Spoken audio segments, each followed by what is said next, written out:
Batting in the cleanup spot, playing shortstop, number 25, Brandon Wilson.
Thank you.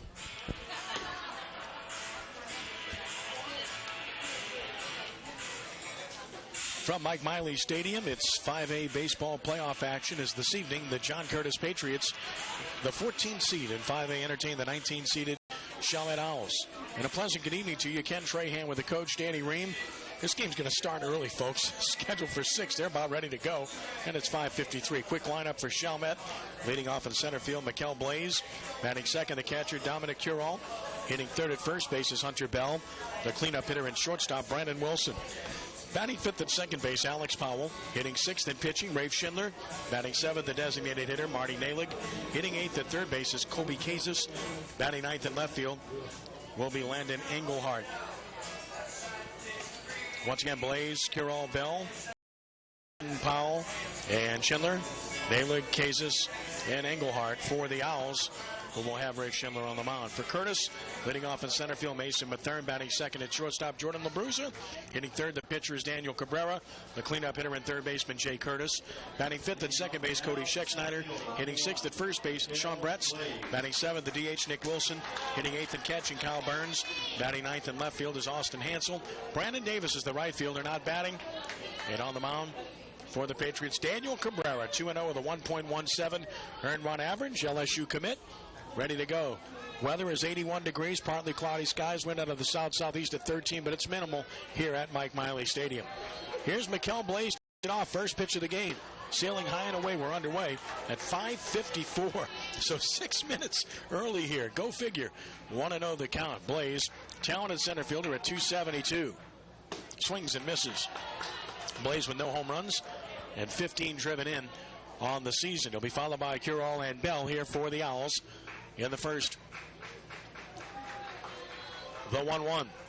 Off-speed strike call. Danny pitch from Cabrera. It's 1-2. Danny, Cabrera hasn't thrown a lot this year. He hasn't thrown many innings and really hasn't pitched deep in the games. How much will that impact him here? Well, it's been by design, really. Jeff Kerr's been very, very careful with that special arm that he's got in Cabrera. And I think you just saw why.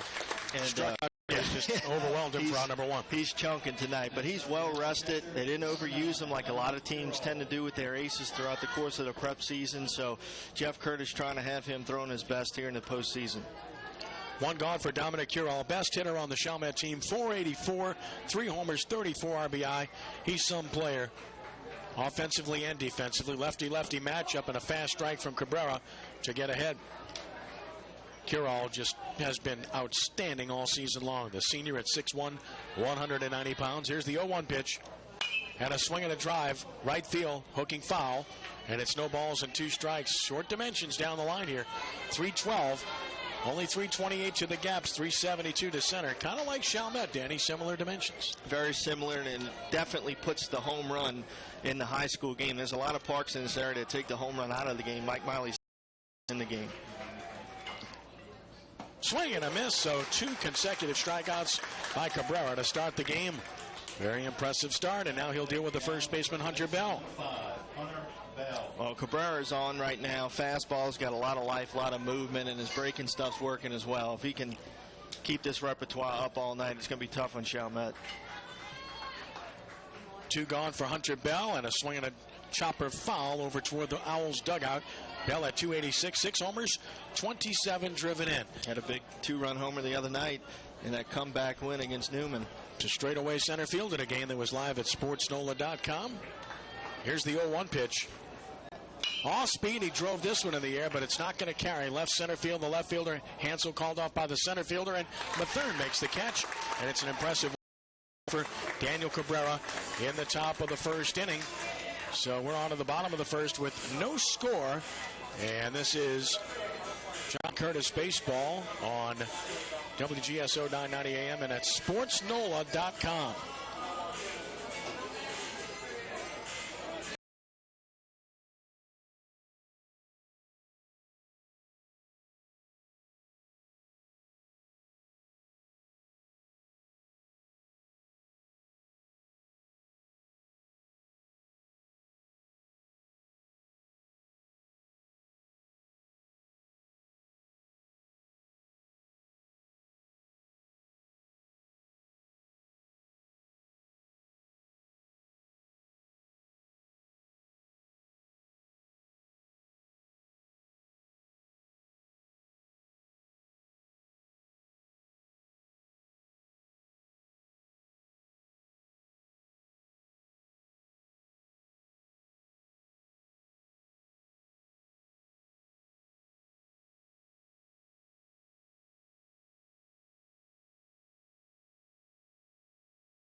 Mike Miley Stadium, the site, and this game actually started early at 5:54. We've already had a half inning played, and Daniel Cabrera of the Patriots set down.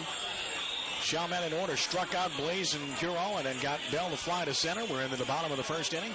With no score, Rafe Schindler to the mound for Chalmette. He'll be facing Mason Mathern, Jordan LaBruza, and Daniel Cabrera for John Curtis. Nothing like an early start, huh, Danny? Yeah, they were ready to go. Umpires were at the plate at 5:44, so no waiting around to get this one underway. Here is Mason Mathern to get it started for Curtis at 295 on the season, and the first pitch from Rafe Schindler on the way. Is a breaking ball that missed the outside edge. 1 ball and no strikes. Mathern 2-5-11 driven in. He's been an instigator for Curtis all year long. Good player. 1-0.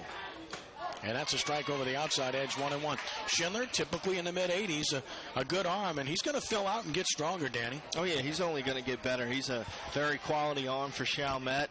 He's throwing that slider, just got a strike call on that one to go to 1-2 with the count, but he's got that slider working, good movement on it. Just placed his fastball nicely, so he's going to try to keep Chalmette in this game. 1-2 pitch. Chopped up the middle. The shortstop getting there. Wilson's throw gets the speedy Mathern. A step and a half for out number 1. Good play by Wilson. That ball handcuffed him a little bit. You could kind of see it coming based on the sequence of hops that the grounder was taking before it got to him. Nice job of recovering after getting handcuffed and getting a good throw off. Jordan LaBruza will bat. LaBruza hitting 293, 2 home driven in for the very good shortstop of the Patriots. Pitch on the way. And he pops it up right side, foul and out of play. Went up there hacking. It snowballs. And 1 strike as you look at Rafe Schindler. 10 appearances, 8 starts, 5-1 with a 1.08 earned run average. Has a save as well. Tell you about his other numbers, which are really impressive in a moment. 0-1 pitch. Chop foul. It's 0-2. Here's what's impressive. 52 innings. He's only given 31 hits. 15 runs and just 8 earned. He's walked 14. That's a good total. And 72 strikeouts in 52 innings pitched. Now he's hit an alarming total of 11 guys, which means he'll pitch inside. That last pitch was inside, and LaBruza fouled it off. But, yeah, he's definitely going to come on your hands if he can. And here is the 0-2 pitch. And that is down for ball 1. It's 1 ball and 2 strikes. And we salute Moe's Pizza, best pizza on the West Bank, best pizza in New Orleans, best pizza anywhere. Avenue H. And our thanks to Jeff Arseman for his support of this game here this evening. 1-2. Fouled out of play. Our crew at SportsNOLA eats there all the time. Always for our Prep Recruiting Insider show. They just delight in the big 21-inch pie. 1-2 the count on LaBruza. One of those last Friday. Denise helped. But you can imagine who had the bulk of it, right? Denise. Travis. No. Travis. Travis. Here's a chopper foul third base. Holds it 1-2. I knew she wasn't listening, so I was. She got off the hook. Yeah. Man. You're right. Yeah. She wasn't. She never listens or watches. It's okay. 1-2. She just tries to keep up with her wonderful husband and what ballpark he's at from night to night. Huh? That would be accurate. Chop foul. I just say, got a game to do tonight. Okay. See you later. I'm sure she's used to it by now. You think? LaBruza hanging tough has fouled off 3 pitches with 2 strikes. That's what you want out of a hitter, to extend a pitcher as much as possible. Here is the 1-2 offering on the way. And he pops it up, foul, out of play. So another foul ball. That's the 4th with 2 strikes. By the way, in 3A, Pine Prairie has defeated De La Salle 2-1. Good season for the Cavaliers, and they're a young team, Danny, that figures to get better. Yeah, they've got some good things going over there with the baseball program. Their younger teams are very solid this year as LaBruza goes down swinging. So a good pitch by Schindler down in the zone takes care of LaBruza for out number 2. And here's Daniel Cabrera. If there's a better two-way player in Louisiana, I'm not sure who he is. Daniel Cabrera hitting .400 coming into this one. And he has 3 home runs and 20 RBI. Pitch on the way outside. And everybody tries to work him off speed because of his reputation and his short swing and quick hands, which you'll be able to see at SportsNOLA.com. Here's the 1-0 pitch. There it is, and he just cranked it high and deep to center field. Center fielder is back. He's on the track, and he will make the catch. A step from the wall. Blaze got there, read it all the way, inning over. Gets allowed out and retires the Patriots in order. We head to the top of the second inning. There is no score, and this is John Curtis Baseball at SportsNOLA.com and WGSO 990 AM.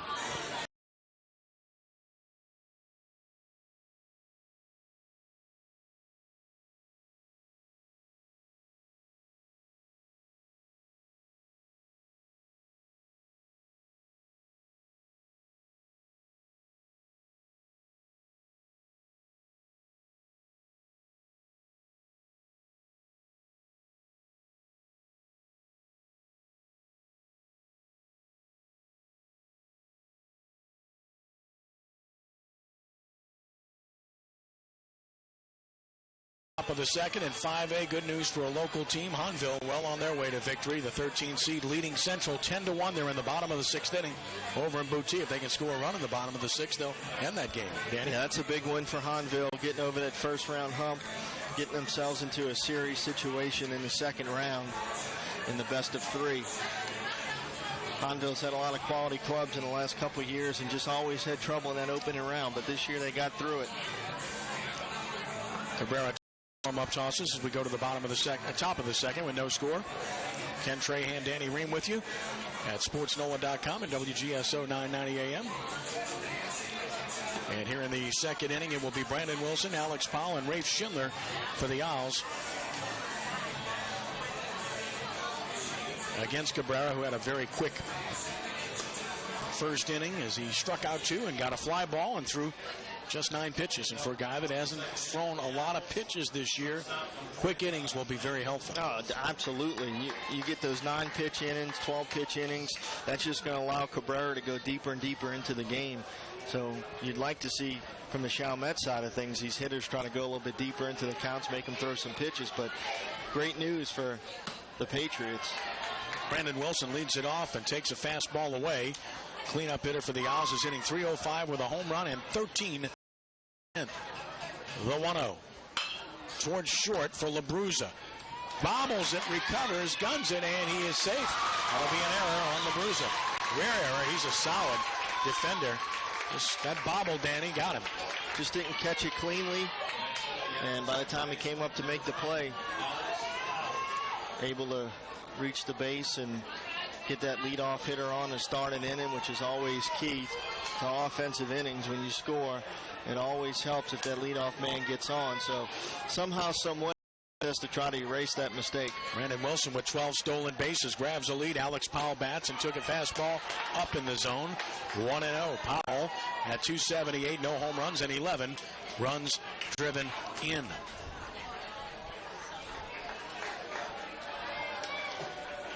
Here's the 1-0 pitch. Foul back. He had a good hack at that pitch up in the zone. It's 1-1. These two teams intersect in the Catholic League. John Curtis in their first year playing in the Catholic League, and they won the district 9-5A. And Chalmette, of course, was once a prominent member of the Catholic League and had some great teams back in the late 60s and into the 70s and early 80s. Moved to first, runner back. In fact, Danny, the Owls a 2-time state runner-up. Both times in the Catholic League, they lost to Catholic League teams in the state championship game. Here's the 1-1. Swing and a miss. Drew the fastball by him. It's 1-2 in 1969.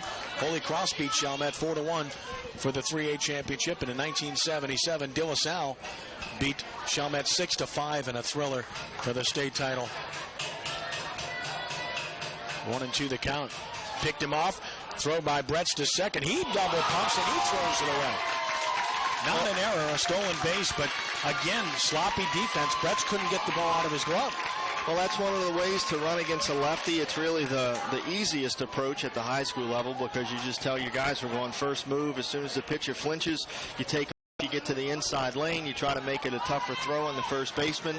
And a lot of times you get away with it, as we saw right there as Brett's throw sailed into left field. Pitch to Powell, off speed, and he grounds it right side. We'll get the runner advance. Brett's to the bag, but a good at-bat by Powell. And Chalmette has a runner at third with only one out. So the Owls get him on, get him over. Now can they get him in? Rafe Schindler will try to help himself. Oh, situational hitting here, and these are the spots in state playoff games that really get magnified when teams have runners in scoring position, whether or not you can score the runs here. Curtis is bringing the infield in, so that tells you the type of respect that Jeff Curtis has for Rafe Schindler and this Chalmette team to have the infield in this early. Yeah, in the second inning. Change-up strike call. Good pitch by Cabrera. I agree. I would think it's a little bit early for that, but I understand why. That tells you they really respect the pitcher. He's obviously, looking for this to be a low-scoring game. And a liner foul right side. It's 0-2 on a breaking ball. So 0-2 to Schindler. Cabrera obviously looking for a strikeout here. Well, Schindler needs to try to get a pitch that he can get up in the air to the outfield. You want to keep it off the infield. You don't want to hit a ground ball right here. You'd like to be able to get something up in the air where your runner at third can tag and score. No balls and 2 strikes, and the pitch. Swing and a miss. He got him on a diver.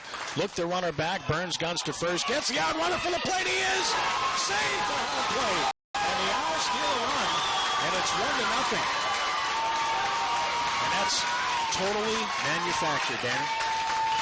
Yep, they reach on the error. They always come back to haunt you, it seems. They reach on the error, and then Cabrera picks the runner off. Bretz's throw goes in the left, so he's able to get to second. They get him over with the ground ball to first. And then right there on the drop third strike, the runner kind of worked his way up the line, and as soon as Burns let the throw go down the first, he took off for the plate. Bretz's return throw not in time, and Chalmette's up 1-0. And in a game like this, state playoffs, there's so much emotion, there's so much intensity, so much pressure. 2 good arms on the mound. Every run is huge. It's absolutely huge at this stage in the season. Foul ball out of play. It's 0-1 to Marty Nalick, the DH at 3:14. And now a strike called. It's no balls and 2 strikes. Right about now, Cabrera scratching his head saying, what did I do wrong? Nothing. An error started it. Got a little soft ground ball and then a strikeout, and he's down 1-0. High and away, and it's 1-2. Everything amplified in a 1-game situation. Pitching, defense, and Curtis has been really good in both of those categories, but not in this inning. Well, coaching in these games, they just tend to go by, or at least they feel like they go by extremely quickly. And it's just because of the pressure that's involved, knowing that it could be your last game of the year if you're not able to come out on top. These games seem to fly by. So it's huge when you can get an early lead. 2 balls and 2 strikes. Here's another pitch on the way. And he got him looking with an off-speed pitch. 4th strikeout for Cabrera, but Chalmette scores a run. No hits, 1 error, nobody left. Bottom of the second coming. It's the Owls 1 and the Patriots nothing on WGSO 990 AM and at SportsNOLA.com.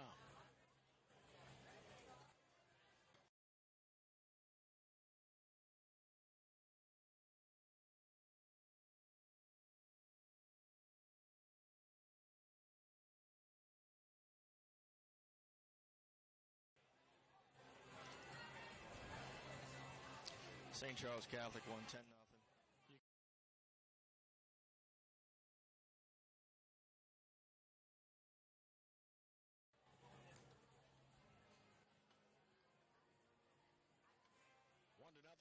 Over John Curtis as we head to the bottom of the second. Ken Trahan, Danny Riehm, and Danny, good news for another area team. A number 2 seed wins easily. In Class 2A, St. Charles Catholic defeats East Feliciana 10-0. A combined 1-hitter that the staff for St. Charles Catholic tossed today. That would be Zach Roussel, Evan Pfister, and Jacob Jensen combining for that 1-hitter. Game only went 5 innings, ended via the 10-run rule. So 10-0 over East Feliciana. St. Charles Catholic moves into the regional round. Dane Altamar, their center fielder, had a 3-for-3 performance at the plate with a couple RBI. Zach Weber 2-for-4 with a couple RBIs. So a good opening round win for Wayne Stein. Here we go to the bottom of the second. 1-0 Chalmette. Rafe Schindler armed with the lead. 8-0 pitch to Jay Curtis, Cody Scheck-Snyder, and Sean Bretz in the second. 13 pitches in the first for Schindler. 11 were strikes, so he was sharp. He gave up a loud, deep fly ball out to Cabrera, but had a 1-2-3 inning with a strikeout. And here's Jay Curtis at .333, a home run, and he's driven in 18 runs on the season. First pitch from Schindler. And he rocks it in a left field. High, fairly deep, but playable. And Engelhardt for the catch for out number 1. First pitch, Curtis just got under that. And now Cody Scheck-Snyder, the second baseman. A .235 hitter with a home run and 18 driven in.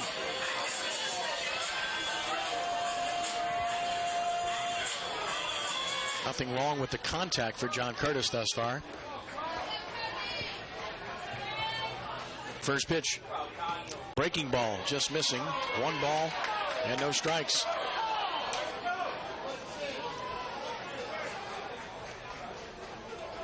The 1-0 pitch. Foul back to the screen. A good cut by Scheck-Snyder. He's even at 1-1. The winner of this game gets the winner of the game between 30th seed Central Lafourche and 3rd seeded Airline.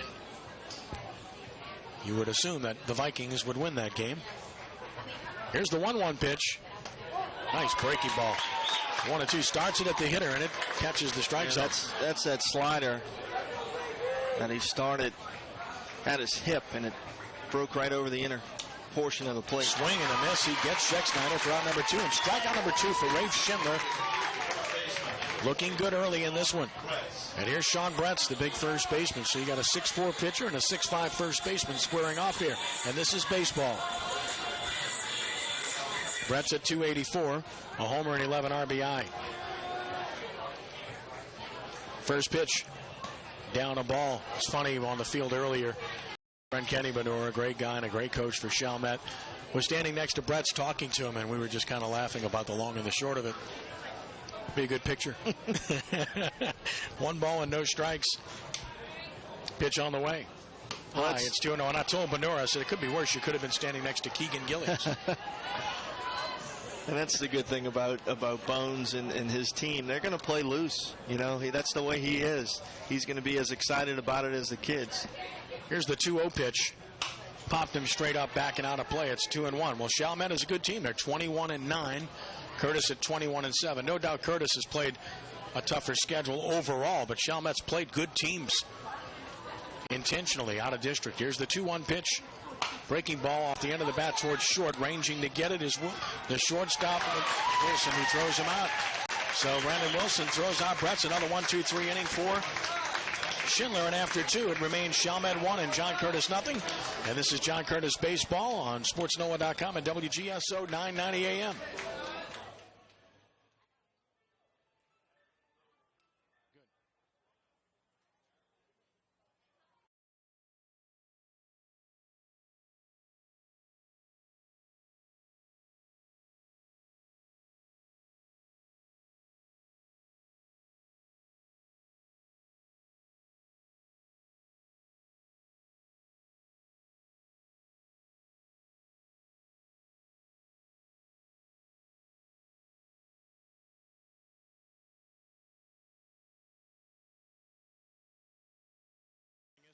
It's 1-0 Chalmette heading to the 3rd. This one started early and it's moving fast, and Chalmette got their run in unorthodox fashion in the 2nd inning. Brandon Wilson reached on an error, stole a base, moved up on a ground ball the 3rd to the, and then on a strikeout he scored on a throw to first base. On a stolen base, just took home on the throw. And I want to go back to that, Danny. Would Burns have done well to eye him back more, or maybe even throw to 3rd, or fake a throw and then go to 3rd? Well, I mean, you know, in that situation, you've got to eventually go to first with it, and you can't take too long because then the guy will beat it out. You know, he looked them back, but the runner really didn't respond to it. He just kind of stopped, and then as soon as Burns kind of got back into the throwing motion towards first, he started working his way up the line, hard on the release, and barely beat the return throw from Bretz at the plate. Just good base running. First pitch here is a foul off of the bat of Kobe Kazis. It's 0-1. Or is this Kazis? It's not Kazis. This is actually Noah Thomas. Pardon me. This is Noah Thomas batting. So Noah Thomas at the plate. 0-1 to Thomas. Swinging a foul tip into the mid. So Thomas now 0-2. Noah Thomas, 342, no homers, and 17 RBI. Right fielder. Here's the 0-2 pitch. Ground ball to short. LaBruza handles that one, and that's what LaBruza is usually like. Took care of that one for 1. And his hands looked a lot better on that chance as he scoops it up and gets the easy out over at first with a good solid throw. Here's the aforementioned Kobe Kazis. And you just can't make mistakes at this point in the season. You've got to make sure that ground balls and fly balls are outs. Kazis takes a fastball high. It's 1-0. Kazis a good pitcher for this team as well. 1-0 the count. Third baseman. Kazis batting .225. Takes a strike. It's 1-1. He's got 11 RBI on the year.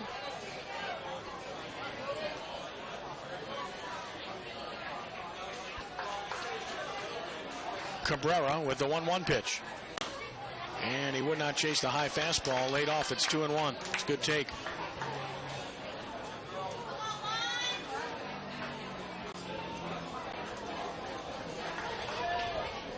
Swing and a miss. Boy, he really changed speeds beautifully. Yeah, that was a nasty pitch. That was a changeup that he likes to throw. He's got really good control on it, and it's a nasty, nasty pitch. Here's a chopper slowly, third base side off the foot. That's a foul ball.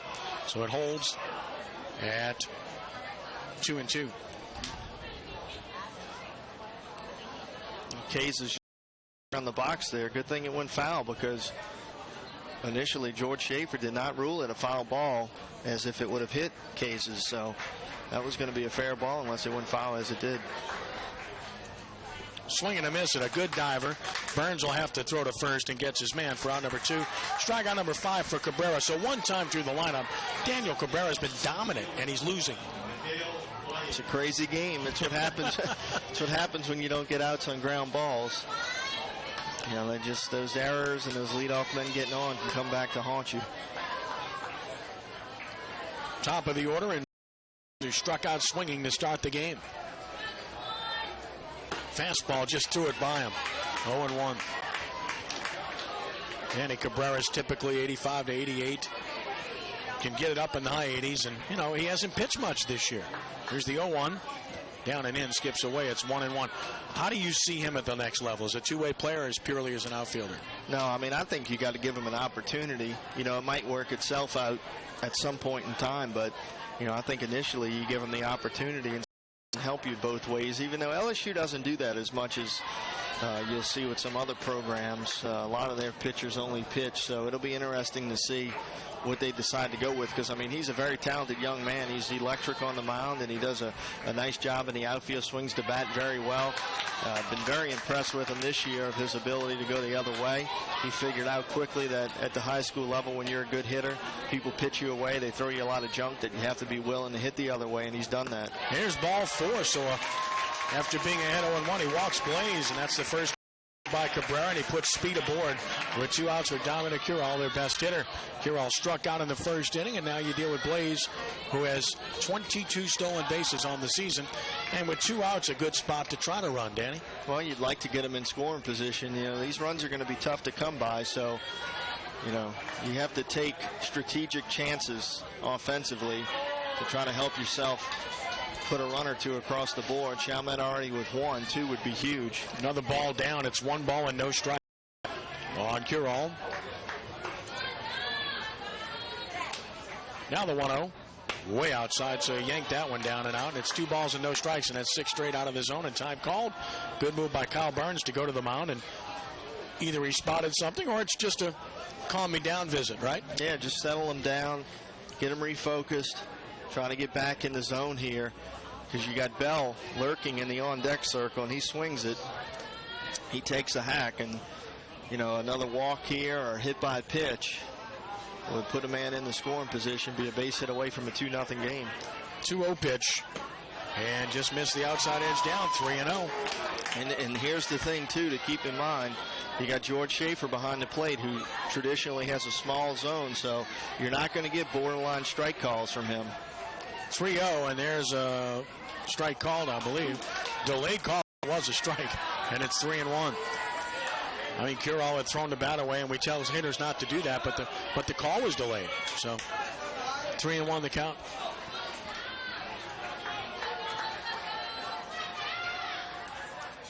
And a nice off-speed pitch, strike called, and it's, or did he go? No, he did not go. So they appeal, and again, the middle of the diamond appeal isn't going to work. Umpire in the middle of the diamond's in no better position than the home plate umpire. So it's ball 4, and it's 2 on, 2 outs, and suddenly a chance for the Owls with Hunter Bell to the plate, power hitter, and he flew out to center his first time.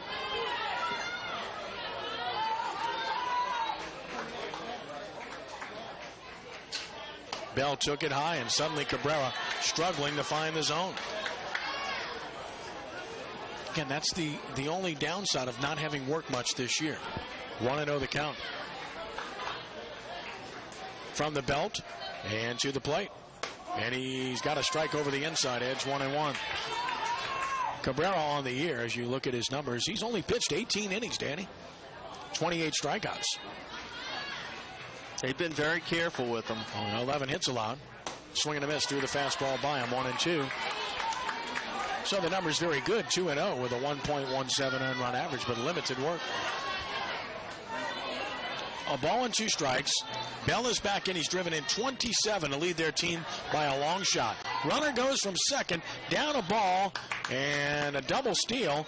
And Chalmette now with 2 runners in scoring position, and I love the way they're playing this game aggressively. Yeah, they've got nothing to lose. I mean, Chalmette understands that they're a big underdog in this one as the 19 seed coming to the Catholic League champion in their home park. They've got nothing to lose, so they're letting it all hang out. They're playing hard, and they're being aggressive.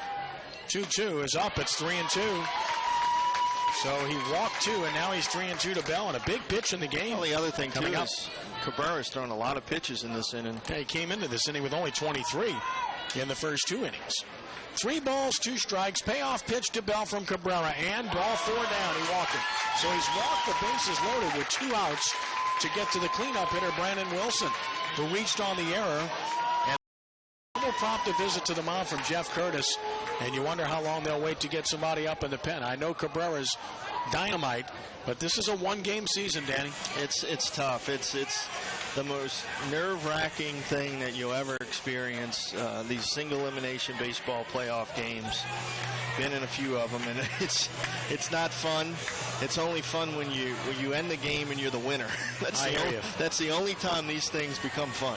We salute our good and great friends at River Parish Disposal and Weldon and Brother Fromeyer and Danny Wimprine for their support of this broadcast today. River Parish Disposal, where you know that their business stinks, but it's picking up. They get it done.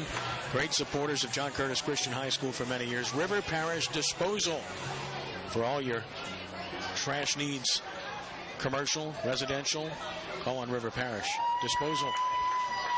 So the bases are loaded with 2 outs, and here is Brandon Wilson. And from the full windup, Cabrera to the plate. Wilson took it away, ball 1.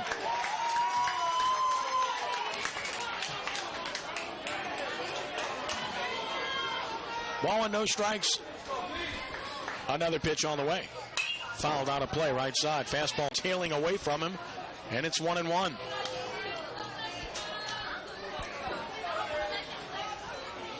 Pleasant evening in Metairie. Ken Trahan, Danny Riehm with you. Glad you're with us. Way high and outside. That does not engender a lot of confidence, and it's 2-1. And speaking of confidence, it's growing for Chalmette. 2-1 the count. Huge spot right now. Pitch is on the way. Ball 3, not close. So Cabrera struggling mightily. There goes Burns to the mound, and the bullpen will get busy for John Curtis, as we surmised. You got to believe that's Landry now. Hard to see the way this place is configured. I think it's Dax Ford because it's a left-hander, yeah. It is Dax Ford. And ball 4. And Chalmette takes a 2-0 lead. 4 straight walks issued by Cabrera. Wilson gets the RBI, his 14th of the year.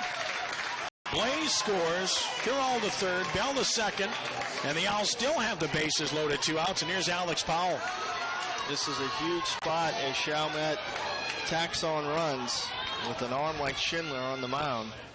Strike call to get ahead. Every time a Chalmette out crosses home plate, it just makes it more and more difficult on the Patriots because of who they're up against. 0-1. In the dirt. Nice block by Burns. Tried to throw the breaking ball. And again, Cabrera just doesn't have any command. And if that is Ford in the bullpen, he's only a freshman. So he's going to be coming into a pretty intense situation. Fly ball right side toward the line. Slicing it is a foul ball and no play. So the count goes to 1-2. Davis was playing him way over in the right center. He had a long run. 1-2 the count. Hodgson leads Bird 2-1. Second inning. Bird the 11 seed. That North Louisiana matchup. 1 ball and 2 strikes on Powell. Bases loaded, 2 outs. Chalmette up 2, trying to add to that. Here's the pitch from Cabrera, and a smash as a base hit to center. 1 run is home. Second runner's going to head to the plate. Here's the throw. It is on the money, and he is out at home plate. A huge play. Big throw by Metairie. Great job by the catcher, Burns. Boy, that's a saving play for Curtis, perhaps, but the inning is over. But Chalmette has an inning. The Owls get 2 runs on a hit. No errors, and they strand 2. We head to the bottom of the 3rd. It's Chalmette 3 John Curtis nothing. And this is John Curtis Baseball on WGSO 990 AM and at SportsNOLA.com.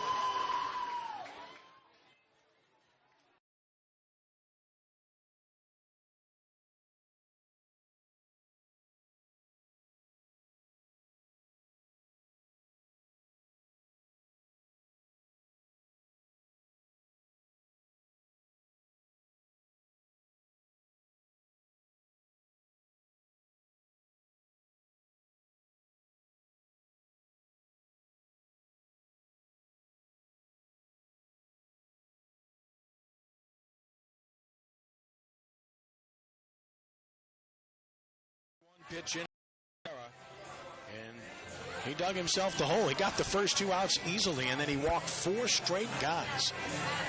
And Chalmette took advantage, almost took more advantage, but a great throw by Mason Metairie to Kyle Burns to nail the backhand runner at the plate and save another run and maybe a bigger inning as Wilson was out at the plate on the putout 8-2 to end the inning. And we head to the bottom of the third. It's 3-0. That play might loom large. Well, it's huge. I mean, this entire, chain of events that has unfolded thus far is not what you wanted to see from the John Curtis side of things in this game. You're up against a really significant righty in Rafe Schindler. You're down 3-0. The good thing is that it's only the bottom of the third, so you still have 5 offensive at-bats to go in the game, but you've got to start to answer here. You've got to try to get some offensive momentum going, and Curtis just has not had that yet. Nick Wilson leads it off against Rafe Schindler, who's armed with a 3-run lead, and he throws a popper that just missed the inside edge. 1-0. Wilson at 2:05. No homers, 6 driven in. That was the 23rd pitch by Schindler. Here's the 1-0 pitch, and that missed away, so it's 2 balls and no strikes. And now if you're a Chalmette fan, this is where you want Schindler to go up and solidify that lead with a 0. Working quickly, the 2-0. And he went around on a fastball, 2-1. Kind of cuts that fastball, doesn't he? Yeah, he does. He's got a lot of movement on his pitches. The slider's got significant movement on it. He's a nice arm for Chalmette. 2 balls and a strike, another breaking ball, and it just missed the inside edge. He has that front door slider. That's a really good pitch. Handers, but he just missed, and it's 3-1. This is a big spot right here with Nick Wilson at the plate leading this in and off. He needs to get himself on base, whatever it takes. It might be a take. It was, and it's 3-2. And I certainly agree with that. 3-2 pitch will be every bit as good as the 3-1.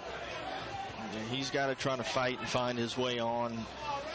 Curtis needs this game to slow down a little bit. That's what I was talking about. Here's the payoff pitch from Schindler, and he got him. What a pitch. Slider, front door breaking ball, I mentioned, and that's got Curtis baffled at this point. But we knew coming in this would be a tough game for Curtis because of Rafe Schindler. Absolutely. It's the one arm, and it's the single elimination opening round of the state playoffs, which is why, if you're series in the second round and the third round, you really should have one in the first round, even if you got to cut the regular season down by a game or 2. Pop foul by Kyle Burns, right side, chased by the first baseman over near the fence, and no play. 0-1 to Burns, who's at 256, no homers, and 7 driven in. Because this is not a one-game single elimination sport. As in baseball, all it takes is one good arm on the mound, and you can get beat. And that's just the nerve-wracking part of this opening round. Once you get to the series, if you're a good club, you can settle in because you can drop a game and still advance, but not here. Ball down, it's 1-1. To Burns. Here's the 1-1 pitch. Here's that front door breaking ball, but it missed inside, 2-1. And even there, you saw Burns flinch the leg. That is a pitch they don't see very much, that front door breaking ball on a slider at that. And there's a line drive by Burns, and that's going to be a base hit. Off of the glove of Powell and into center field. That ball was slicing back toward Powell, but he laid out for it, got a glove on it, couldn't handle it. That's a hit, and that's the first hit of the game for John Curtis. A 1-out single by Burns. And they'll get a courtesy runner in for Burns, the catcher, so that gives him a little spark here. Speed on the bases with Trent Cormier going out there to courtesy run.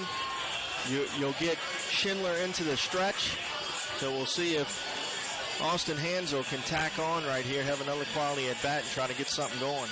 Hansel, another one of the outstanding two-way players for the Patriots. 321 batter, 10 RBI for Austin. He's a junior.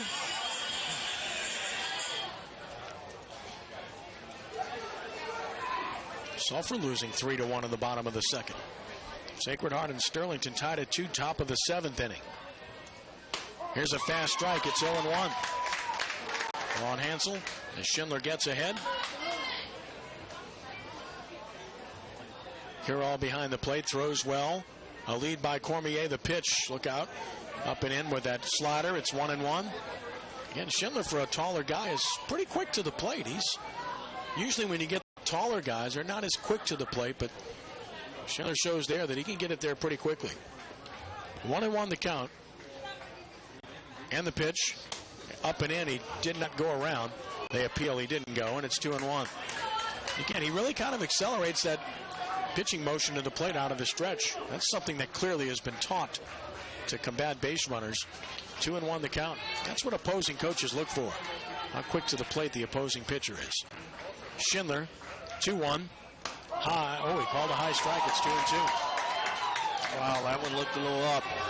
A little up right there to Austin Hansel, and the Curtis fans aren't too happy with that strike call. 2 balls and 2 strikes.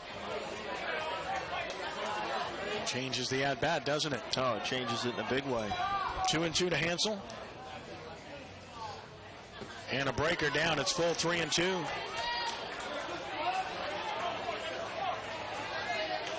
Three balls and 2 strikes.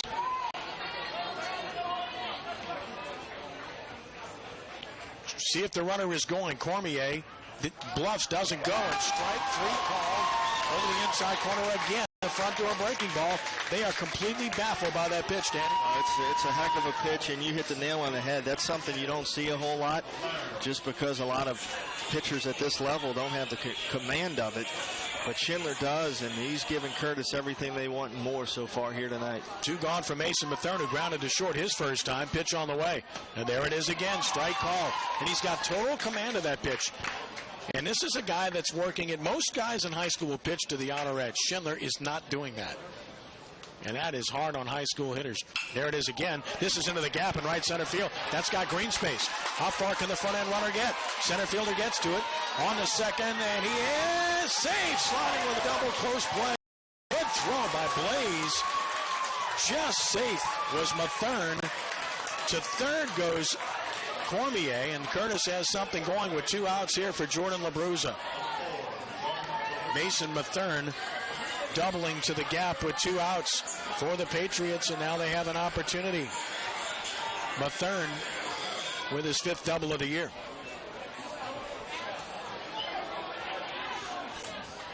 Here's LaBruza, struck out swinging his first time. 2-out opportunity for the Patriots. Schindler, long look, and the pitch on the way. Good breaking ball for a strike. Looked like he took a little bit off of that one, Danny. Yeah, a little get-me-over breaking ball there just to throw him off. You haven't seen that a ton. Schindler ready with the 0-1 pitch. Smashed in the left field. That's going to get down into the score. 1 run is home. 2 runs are home. LaBruza the second, standing with a ringing double. And the Patriots have pulled to within a run at 3-2. Very, very important what has taken place right here. The momentum has swung to John Curtis's side. That's what we talked about. They needed this game to slow down. The game was moving too fast. Chalmette comes out of the gate with all the momentum, feeling great. Everything they're doing is working. Something had to give, and it goes back to the single from Burns just to kind of get something started. You get Schindler in the stretch, and then here now it's a 3-2 game. You have the tie and run 180 feet away. Daniel Cabrera, strike call. There's a backdoor breaking ball. 0-1. Cabrera flew out to the wall in right center his first time. Not the guy you want to face here. There is a base open, but he's ahead in the count. He's Schindler, 0-1. And the pitch. Strike 2 called over the outside edge. The same pitch. 2 backdoor breaking balls. Cabrera's got to make the adjustment. 0-2. That ball was well off the plate there. Cabrera actually reached out with his bat and put a little mark where he thought the pitch crossed. 0-2. Fastball fouled it out of play, and he lost the bat there. And remember, this is the second time through the order. In most cases, the second time through the order, the hitters have a little bit better approach against the starter. And so you're seeing a little bit better production here from Curtis. 0-2 the count. Cabrera waits.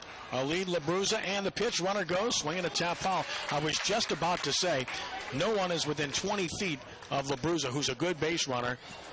You don't want to take the bat out of Cabrera's hands, but at the same time, when you got that kind of space to run, that's a good spot to take off. Because the second baseman, Powell, is playing Cabrera as a dead pull hitter. Right, he's on the outfield grass. The shortstop is straight up. LaBruza, a huge lead again, dancing all over the place. And he doesn't go, and there's Cabrera hitting it to center. Should be playable for Blaze. He's under it, he's got it, and the inning is over. 2 runs for Curtis. And the Patriots accomplish that on 3 hits. No errors. Strander runner, their first left after 3. Chalmette 3, John Curtis 2. And this is John Curtis Baseball on WGSO 990 AM and at SportsNOLA.com.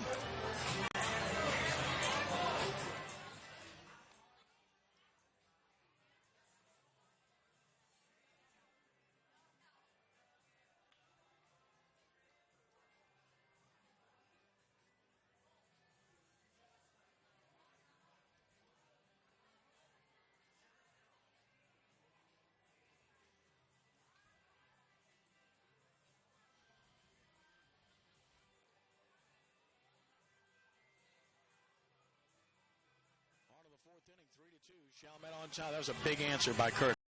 It was huge, and that had to happen. You know, you had to change the complexion of the game, and they were able to do that. The momentum, the excitement that we had been seeing on the Chalmette side of things has calmed down, and that excitement is now on the John Curtis side of the stadium. You know, baseball is a game where momentum shifts. It's not as obvious as basketball or football, but it happens constantly within a baseball game where the momentum is shifting from one team to the other. And that was a big momentum shift. So now if you're Daniel Cabrera, you settle down a little bit, you breathe a little easier. It's a 3-2 ball game instead of a 3-0 ball game. You're thankful for that, but it gives you the chance to get back to work, try to put a 0 on the board and get your offense right back in the dugout and see if you can pick up where you left off. Much like we said about Schindler in the last half inning, and he was not able to do it. This is a big shutdown inning for Daniel Cabrera, who had a heap of trouble in the third when he walked 4 batters. Gave up 2 runs, and here in the fourth, he'll face Rafe Schindler, his counterpart, who struck out swinging his first time. Swings and misses at the fastball here. We'd like to salute Moe's Pizza, Avenue H in West Wego, and Jeff Arseman for their support. Great Curtis supporters and the best pizza anywhere, anytime. Strike called, off-speed pitch, good pitch by Cabrera, and it's 0-2. If you haven't been to Moe's, you don't know what you're missing. It is awesome. Moe'sPizzaNOLA.com. Go there, check it out. Go to the place. Always crowded. There's a reason. Swing and a miss. 3 pitches, and Schindler's gone. Strikeout recorded for out number 1. And that's strikeout number 6 for Cabrera, who, when he's throwing strikes, has been very good. Yeah, he's just got to stay focused on challenging these hitters. As you mentioned, he has good success when he's in the zone. He got himself hurt when he lost the zone for a bit there in the top of the 3rd inning. So he needs to settle down, try to get a 0 on the board, a shutdown type inning, and get Curtis right back in the dugout. Marty Nalick takes a strike over the outside edge, struck out looking in the 2nd inning. Flag is dead still in center field. No wind at all at the ballpark this evening. 0-1 is a swing and a miss, and the lights come on here at Mike Miley Stadium as well to help illuminate things, and it's no balls and 2 strikes.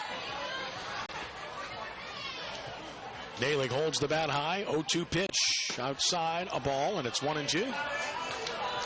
Straight away defensively are the Patriots, infield and outfield. And the 1-2 pitch off speed, and boy, he did a good job, did Nalick, to adjust to that off speed pitch and stay alive as he just tapped it foul to hold it 1-2. It's 3 Chalmette over John Curtis. We're in the top of the 4th inning, first round of the 5A state playoffs. The 19-seeded Owls and the 14-seeded Patriots. Nalick takes it way inside and low, and it's 2-2.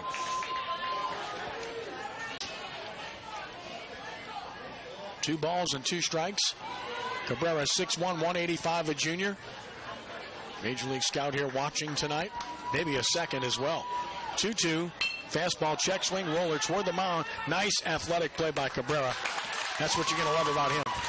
I mean, he made what could have been a very tough play look easy with his athletic ability. He ran down that check swing. If that ball takes another bounce, Daly's going to reach, but Cabrera's too good of an athlete.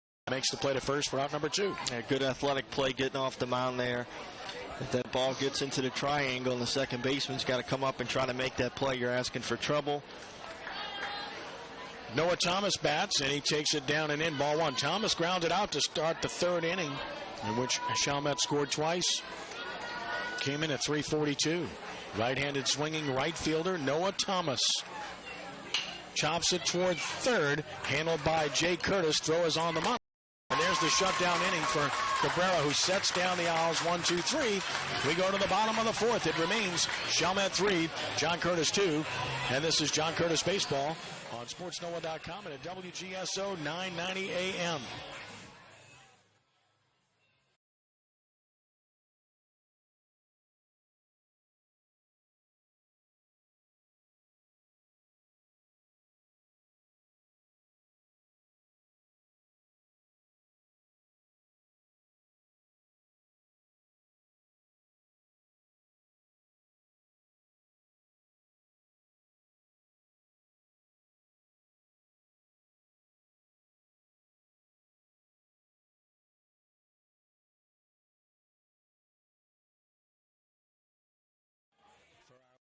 WGSO, because of the programming change tonight with this playoff game on. Following our game, you'll be able to hear a special edition of Monday Night Football with Coach Alan DeRitter at 8 o'clock. It's actually 8:05 following news. Alan DeRitter and Monday Night Football coming up at 8:05. 8:05 until 9 tonight. You get your soccer fix with the coach, Alan DeRitter.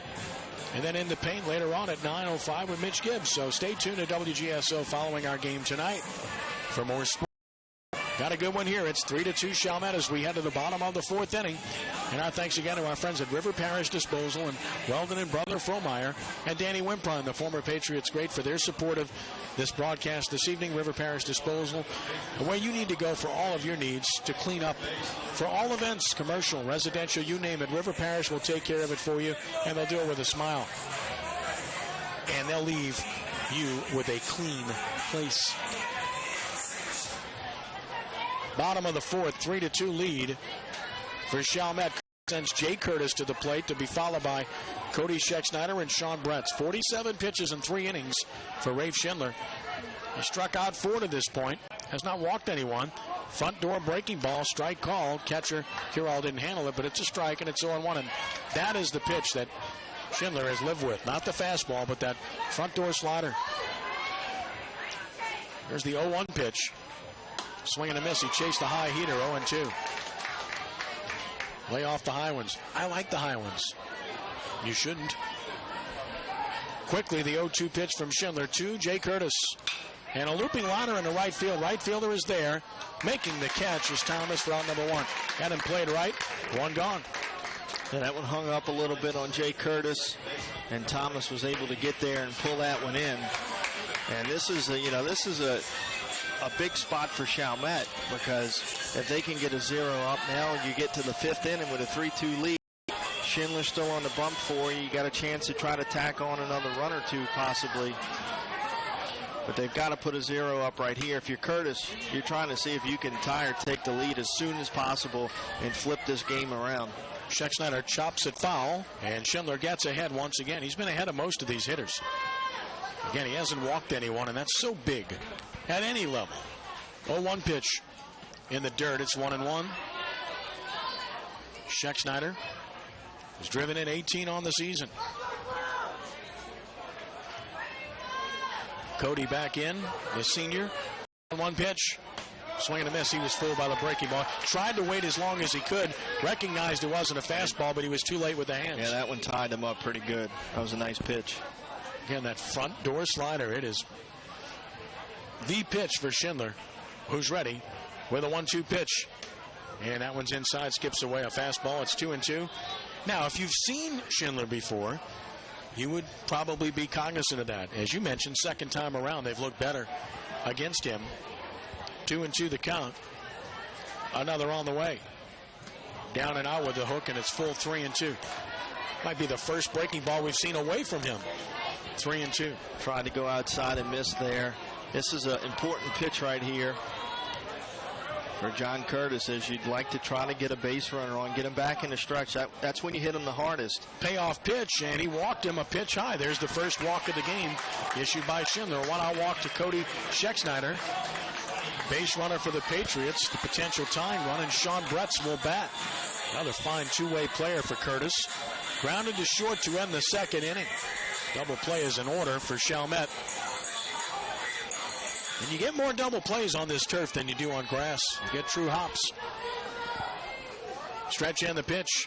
Strike is called, and we should mention, Danny, that this turf is certainly not going to baffle Chalmette because they play on turf at Noel Suarez Stadium. Yeah, they're used to this. This is very comfortable for Chalmette. 0-1 is a breaking ball, beat to third. Nice play by Kazis. Throws to second for the out. Outstanding play by Kobe Kazis toward the line. Gets the lead man with an accurate, strong throw. Well, really nice play by Kazis, and tip your cap to the second baseman, Powell, for realizing that there was absolutely no chance at all of turning two. He became a first baseman and made sure they got that lead out. 2 gone. Bretz will run at first. Nick Wilson will bat. Wilson struck out looking in the third inning. Stretch and the pitch. Strike is called. It's 0-1.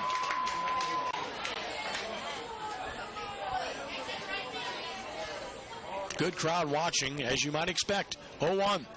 Hit him. That's that front door breaking ball that didn't break. So we mentioned the hit batsman. Now you can understand why he's hit 12 batters on the year. When you throw that front door breaking ball, it's going to happen sometimes. Right. It just, on that particular pitch, it didn't break, and it plunked him. And Curtis now with runners at first and second. 2 outs as Kenny Benura is going to call time and go talk to Schindler. But absolutely, after seeing Schindler here tonight and the way that he pitches, you can definitely understand the 12 hit by pitches that he's got on the season at this point, because he tries to command that inner third. And that's if you can do it, that's an excellent place to pitch high school hitters. Because very few people do it, and that's why it's got to be a difficult thing. They don't. Both sides visit. Right, they don't do it. You don't see it a whole lot. Most pitching coaches at the high school level are working away, further away. And also high school hitters, most of them have a little flaw within their swing. So when you can command that inner part of the plate, it's really tough because they don't see it. And if they have any kind of flaw where they're not getting short to the baseball, you're going to expose. Sterlington has defeated Sacred Heart of Ville-Platte in a thriller, 3-2. Some good playoff games taking place today. And here's Kyle Burns in a big situation. Burns singled and scored that slicing line drive that caromed off the glove of Powell, the second baseman. That started the 2-run rally in the third. Can he deliver a big 2-out hit? First and second, the situation, the pitch. Front door breaker, strike called. And Burns steps away and says, yep, I've seen that pitch before. It still is tough. 0-1. Stretch and the pitch. Line drive, left center field, left fielder there, sliding to catch it is Engelhardt. He saves a run. The inning is over. Very good defense shown by Chalmette in the fourth to keep the lead. No runs, no hits. 2 men left for Curtis. They've stranded 3. And after 4, it's the Owls 3 and the Patriots 2. And this is John Curtis Baseball on WGSO 990 AM and at SportsNOLA.com.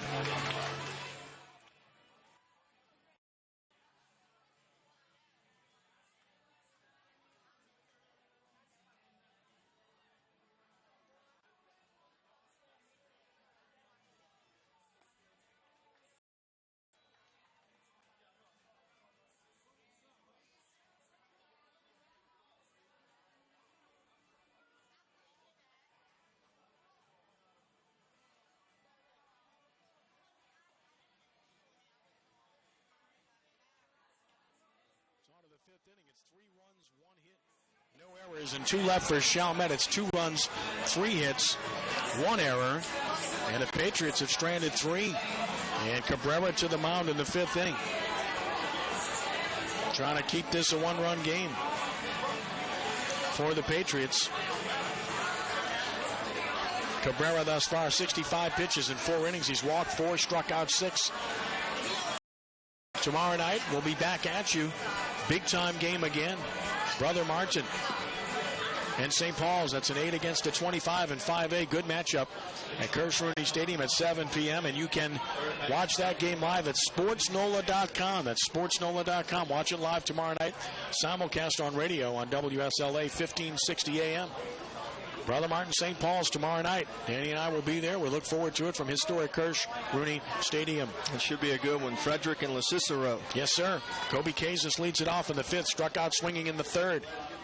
And he takes a strike. Good pitch from Cabrera to get ahead. And we'll have second round playoff action this weekend as well at SportsNOLA.com. Once we know the matchups, we will let you know. Just go to SportsNOLA.com for the information. Swung on and missed by Kazis. Cabrera quickly ahead, 0-2. Sun breaking through now as we get toward the nighttime hours. Swing and a miss. 3-pitch strikeout. Kazis retired out number 1. 7 strikeouts for Cabrera. Strange game for Daniel. I mean, he's really dominated. He's only given 1 hit, but he's losing 3-2. Well, the 2 runs, I think, went a long way in settling Daniel Cabrera down, because since then he has been a lot better in regard to throwing strikes and making quality pitches like he was in the beginning of the game. So I think this being a 3-2 game has settled him in. He's trying to put zeros up and give his offense a chance. Blaze takes one outside a ball, a walk, stole a base, scored a run in the 3rd. North Vermilion leads Patterson 5-0, bottom of the 4th inning. North Vermilion, a good team. Fouled out of play right side. It's 1-1. Mentioned Hanville and St. Charles Catholic have already advanced with victories, and Pine Prairie beat De La Salle 2-1. 1 ball and 1 strike to count. Foul back. The number 1 seed in 2A, St. Thomas Aquinas, leading 6-0 in the bottom of the 6th. So they're well on their way to the regional round. 25-2. That's an impressive ball club. Hunter Stanley was starting today for them, their ace. Not gonna hit him. Off-speed pitch, a changeup down. It's 2-2. That's a good take by Blaze. You have to recognize a changeup there because you're down 1-2 in the count. Here's the 2-2 pitch. Down and in. It's full 3-2. He doesn't want to walk Blaze, their best speed. Got to challenge him here, Danny, don't you? Oh, absolutely. You got to go right at him here. I want to walk him. Throwing a couple off-speed pitches. Now the payoff. Fastball. Walked him.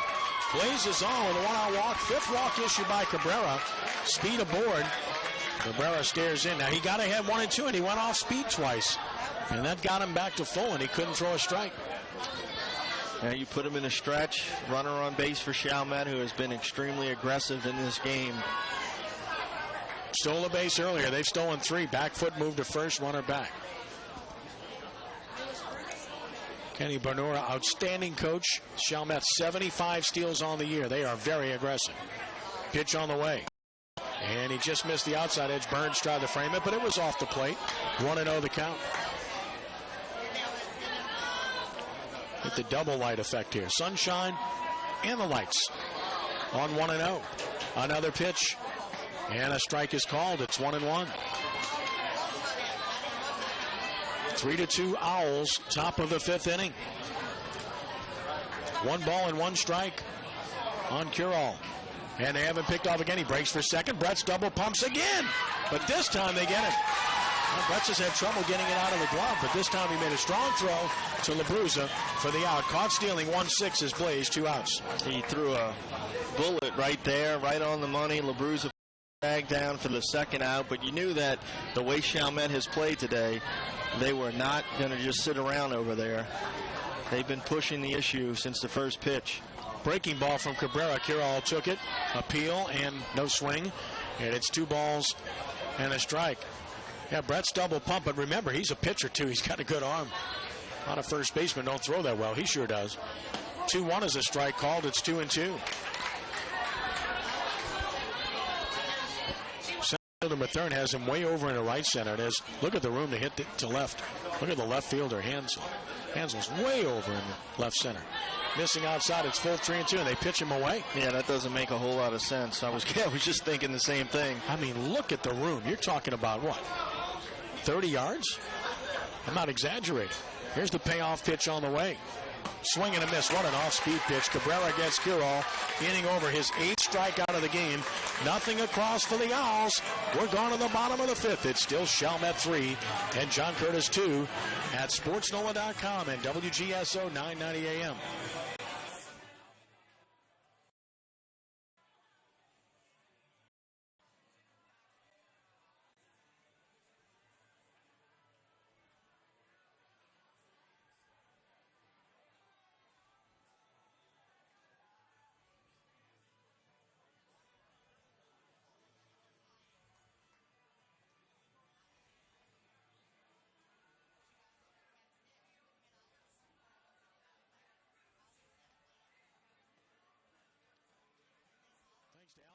For their fine work here tonight. Appreciate them. Great job, guys.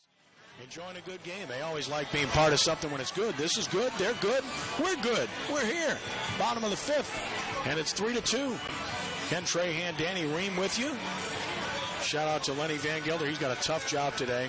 What is he parked out just in his man cave, and he's using all of his social media to hook this up to a big screen, just watching so he can listen to your docile tones with your brilliant analysis. Man, he's got a tough job, huh? His biggest decision right now is Ruffles or Doritos. I'm going with the Doritos. Nacho cheese or ranch. That's better yet. Schindler taking his warm-up tosses as we head to the bottom of the 5th. He's pitched very well. Leads at 3-2.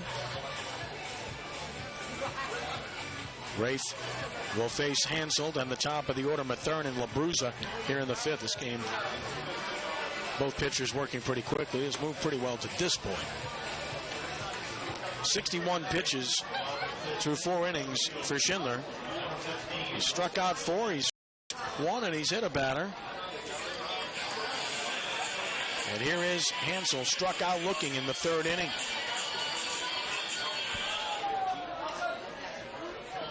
Third baseman Kazis even with the bag. Schindler, the sign from Curol. First pitch, missing outside, a fastball. Again, like I said, that fastball, he cuts that as well. I mean, look, everything he throws moves, as you mentioned earlier. 1-0 the count.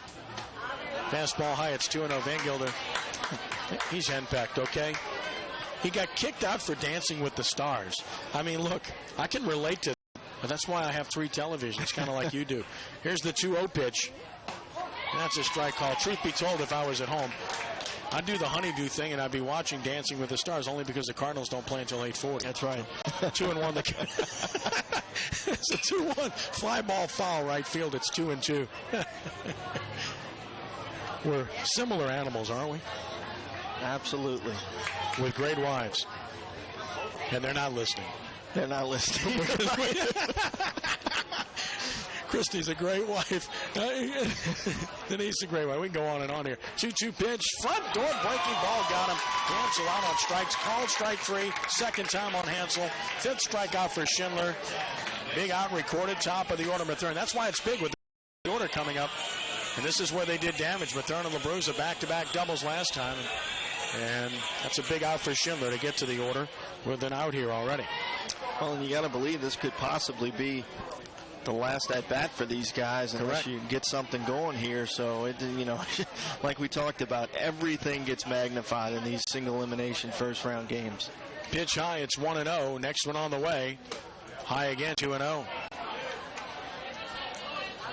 3-2 Chalmette, bottom of the 5th. Winner advances to the regional round of the 5A playoffs. And the 2-0 pitch from Schindler. Materne took a strike. Ball, good pitch. 2-1. Schindler locating very well with the fastball right there. Now the 2-1 pitch. It's down a ball, 3-1.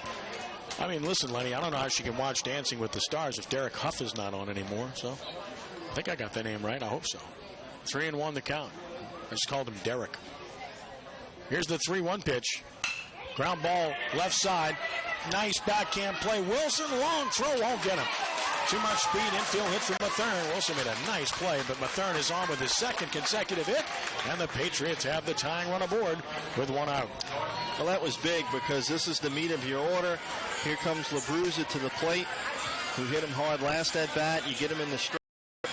And believe me, if you're John Curtis, and you know they're fighting to do this, but you've got to try to tie this thing or take the lead as fast as you can at this point in the bottom of the fifth. LaBruzza swings and drives it to left, but foul. He hit that one a ton, but pulled it foul. He doubled in 2 runs in the 3rd inning for the Patriots. Boy, he's got a nice short swing, doesn't he? He sure does. He's a good player for being a sophomore. He's only going to get stronger and better. No balls in a strike. Jordan back in. Methern away from first. Who can run? And the pitch. Chop foul. In on his hands, but he's up there aggressive, trying to hit that pitch on the inner portion that others have taken, and it's 0-2. And now they're going to say catcher's interference. So catcher's interference called on Curral, and that's first and second, 1 out. And Curral kind of shakes his head.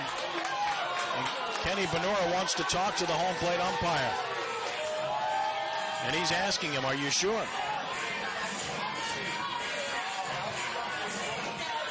No benefit of a replay, so I can't tell you, but typically when they call that, it's the right call. Although you could see that Curral was shaking his head, which prompted Kenny Benora to come out. Well, as a head coach, if you see your player acting like that shouldn't have been the call, you need to come out and at least talk about things and take up for your guy, and that's what Kenny Benora was doing right there. But it's not changing anything, and here's the Curtis Patriots with first and second, and their guy Daniel Cabrera at the plate. Flown out to center twice. The pitch, strike call. Boy, that's another good pitch. He's used nothing but sliders to Cabrera. 0-1 the count. Straight away and deep is the outfield. 0-1. Cabrera took a bouncer in the dirt. The runners will move up to second and third on the wild pitch. And now a base hit could give the Patriots the lead. And, you know, one thing that the Catholic League does is it gets you battle-tested for these playoff-type atmospheres. So Curtis has been playing games like this for the last month. So they're just chipping away here, trying to see if they can pick a spot to strike. 1-1. Tap foul on a slider. It's 1-2. So he's ahead of Cabrera. Daniel's job is to put it in play because the infield will concede the tying run for an out on a ground ball. They're staying back here, understandably so. 1 ball and 2 strikes. Situational hitting right here with the chance to tie it up. Methern third and LaBruzza second, and Schindler is ready. Long pause, and the pitch. Chopper slowly toward third. Schindler grabs it, throws it, doesn't throw it. Smart move to hold on. It's an infield hit for Cabrera. That's a smart play by Schindler. If he tries to throw that ball to first with his weight going the other way, A, he could throw it away, and B, even if he does, he's not going to get Cabrera. And C, it could have been a disaster if he threw it away. So the bases are loaded on an infield hit by Cabrera with 1 out. And here's the guy I've called the heart and soul of this team all year long for Curtis at the plate, the sophomore Jay Curtis, who's flown to left and flown to center. Game really on the line here. Chalmette's going to play 2 in the middle, corners in.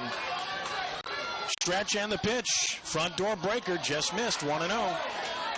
Now, the one thing about Jay Curtis, he doesn't have outstanding speed, so a ground ball, Chalmette can definitely get out of it. Right, he needs to lift something right here. Like he did the first 2 at-bats. High, 2-0. Jay Curtis needs to be looking for something that he can elevate here. The last thing you want to do is hit it on the ground and give him a chance to turn 2 and get out of this. If he elevates a ball to the outfield, you should have a new game. 2 balls and no strikes. Bases loaded, 1 out. Schindler to Jay Curtis, and ball 3 high. Curtis will take a pitch here on 3-0. This big crowd is amped. 3-0 the count. Methern third, LaBruzza second, Cabrera first on 3-0. Schindler, the sign. Schindler, deep breath. And the pitch. And he's way high, and this game is tied. Jay Curtis draws a bases loaded walk. Methern scores. LaBruzza the third. Cabrera the second. We're tied at 3, and here comes Kenny Benora to the mound.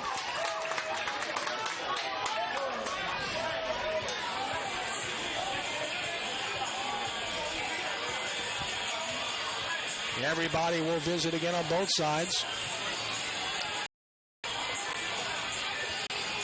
New game. New game, and Curtis needs to take advantage of this. You know, we talked earlier about the momentum shifting. The momentum has shifted again. John Curtis has it all right now, and when you get these types of situations where the table is set for you offensively, you've got to come through in games like this where your season's on the line.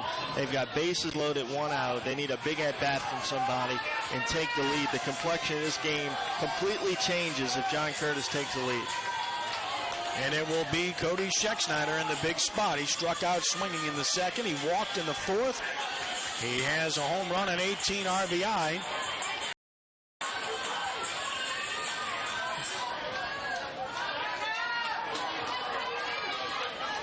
Ready to roll. Stretch pitch. Ground ball up the middle, and the shortstop with a great play gets one to first. Save at first, and the Patriots take a 4-3 lead. Schexnayder diving for the bag, just beats the return throw by Powell. Brilliant play by the shortstop Wilson, and they almost earned it. It was very, very close. Could have gone either way over at first base, and Curtis gets the break there on the safe call. So they have taken the lead here in the bottom of the fifth, and that completely changes the complexion of this game. As I've been saying over and over, is Curtis needed to tie or take the lead as soon as possible. They've been able to do it here in the fifth. Runners first and third, 2 outs for Sean Bretz, who's grounded out twice. Pitch, down a ball, 1-0.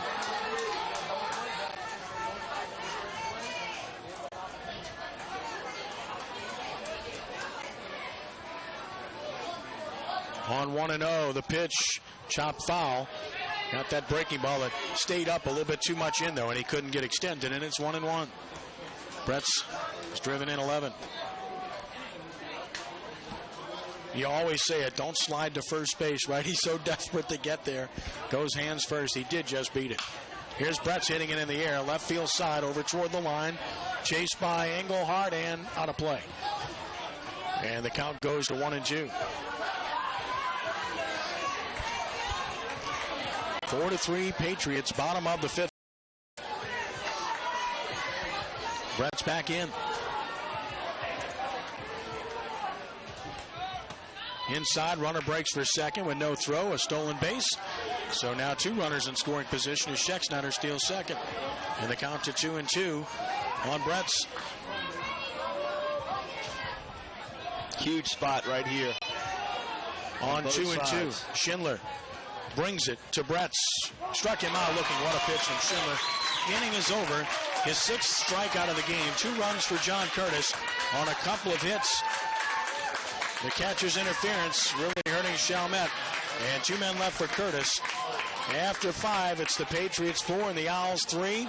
And this is John Curtis Baseball on WGSO 990 AM and at SportsNOLA.com.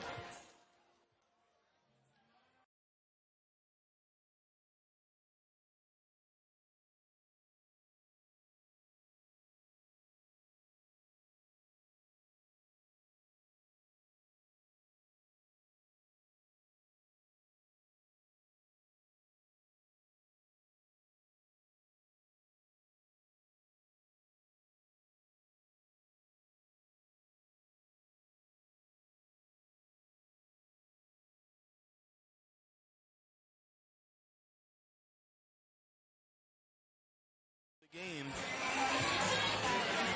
4-3, heading to the top of the 6th inning. And the Owls will try to fight back here in the 6th. And they'll do it against a new pitcher for John Curtis. So the Patriots will go to the bullpen. As Cabrera's done after 5. We talked about he hasn't thrown a lot of innings, and he went 80 pitches, and that's probably the most he's thrown this year. Yeah, it is. That was by far, I think, the most that he's thrown, and this is a good move here. You were able to get the lead, so now you bring Ian Landreneau in. Ian Landreneau, who's been, mainly your ace throughout Catholic League play, in to try to throw 2 innings and get the save, and this should not affect him being able to come back and throw on Friday in the opener of the 2nd round series. Landreneau's been outstanding for the Patriots, the right-hander, just a sophomore. 4-2 with a 1.13 earned run average in 16 games. And he has a save. And he works here to Hunter Bell, the lead off the sixth, who swings and shoots at the deep center. Back goes Metairie. He's got a play, makes the catch here on number one. Biggest part of the ballpark. This is not a big yard at all, but it's 372 to center, so he hit it to the wrong part of the park. Daniel Cabrera out there in center now. Yeah. And That's right. Metairie moved over to the left, but that ball was hit well right towards the 372 sign, just to the right of the center field wall here at Mike Miley. And Cabrera able to run it down. Here's Cabrera. You see the left-hander out there. He gets tested right away and answers the call. Brandon Wilson takes the ball outside. Wilson's reached on an error, scored a run, stolen a base, and walked. 4-3 Curtis, top of the sixth, and a good one. Winner moves on to the regional round. Here's the 1-0 pitch. Smashed in the left. That's extra bases.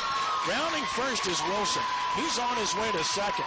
He'll be at second base with a ringing double. The time is in scoring position. I'll tell you what, Wilson's a nice player. He plays a nice shortstop for Chalmette, and he just hit that double to left about as hard as you can hit it. Only the second hit of the game for the Owls, and what a time for that. Brandon Wilson with his 11th double of the season. That leads the Owls. So Landreneau has given up two pretty well-hit balls in succession and gets a little visit to the mound. Encouragement from Scheck-Snyder. They're seeing it well, and you can feel a little momentum shift to the Chalmette side here, and Landreneau's going to have to step up and find a way to stop this. And here's Alex Powell. Powell is grounded out and singled. And the pitch on the way. Breaking ball strike from Landreneau. Smart to go to something off of the fastball there. They were sitting on the fastball. Yeah, they were obviously fastball real well. Here's the 0-1 pitch. Breaking ball strike call, 2 in a row. And that's what he's done all year long. Very impressive command of 2 or 3 pitches. It's been the way he's pitched. We've seen him many times. 0-2 the count. 6 feet, 170 pounds. Ian Landreneau brings it to Alex Powell with a tying run at second base. Taking a long time, so time called. As he eyed the runner at second. Second baseman Scheck-Snyder positioned up the middle, so he's in touch with the runner. Chalmette's been very aggressive. So Curtis has to be cognizant of that. With the 0-2 pitch, high and away, 1-2. Show me fastball, right? And you're up 0-2 in the count. You can kind of take it where you want to go with it. See what he comes with behind that show me fastball right here. This is the out pitch, right? Here's the 1-2. Front door, breaking ball, line to the left. This game is tied. Rounding first, heading for second is Powell. He will be at second base with a ringing double. He got a breaking ball that hung and sat in a portion, and he hammered it. Yeah, on that, and then that's a very typical pitch sequence that you'll see. The high fastball, then the off-speed breaking ball coming behind it, almost like he was looking for it, and that thing hung out over the plate. Just looks like Landreneau's stuff is not as sharp as we've seen him. You know, normally he starts. Today he's coming in out of the bullpen. That may have something to do with it. But, you know, you go back to the bottom of the fifth when Curtis was able to take that 4-3 lead, and they had second and third, 2 outs when they ended the inning. And that's why I mentioned how important that was for both teams right there, because Schindler was able to get the strikeout and keep it at 4-3. If Curtis gets a base hit right there, it's 6-3. So that was a huge, huge spot in the bottom of the fifth for Schindler to get that last out and strand those 2 runners, and now they've tied the game. Go ahead run at second. The pitch is a swing and a miss by Schindler on a pitch down. Schindler has batted twice, struck out swinging twice, but that was against Cabrera.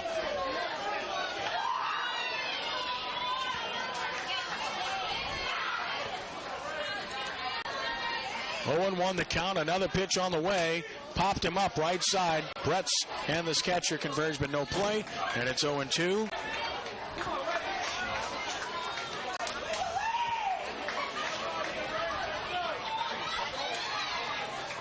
No balls and 2 strikes.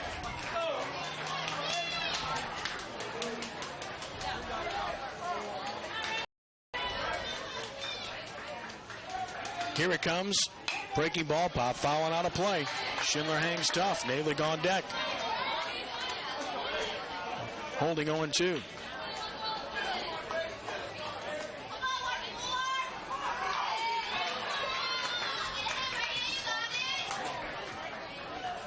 And Landreneau with the 0-2 pitch.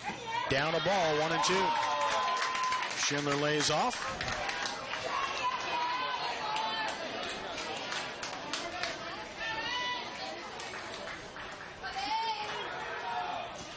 Smashed up the middle, base hit.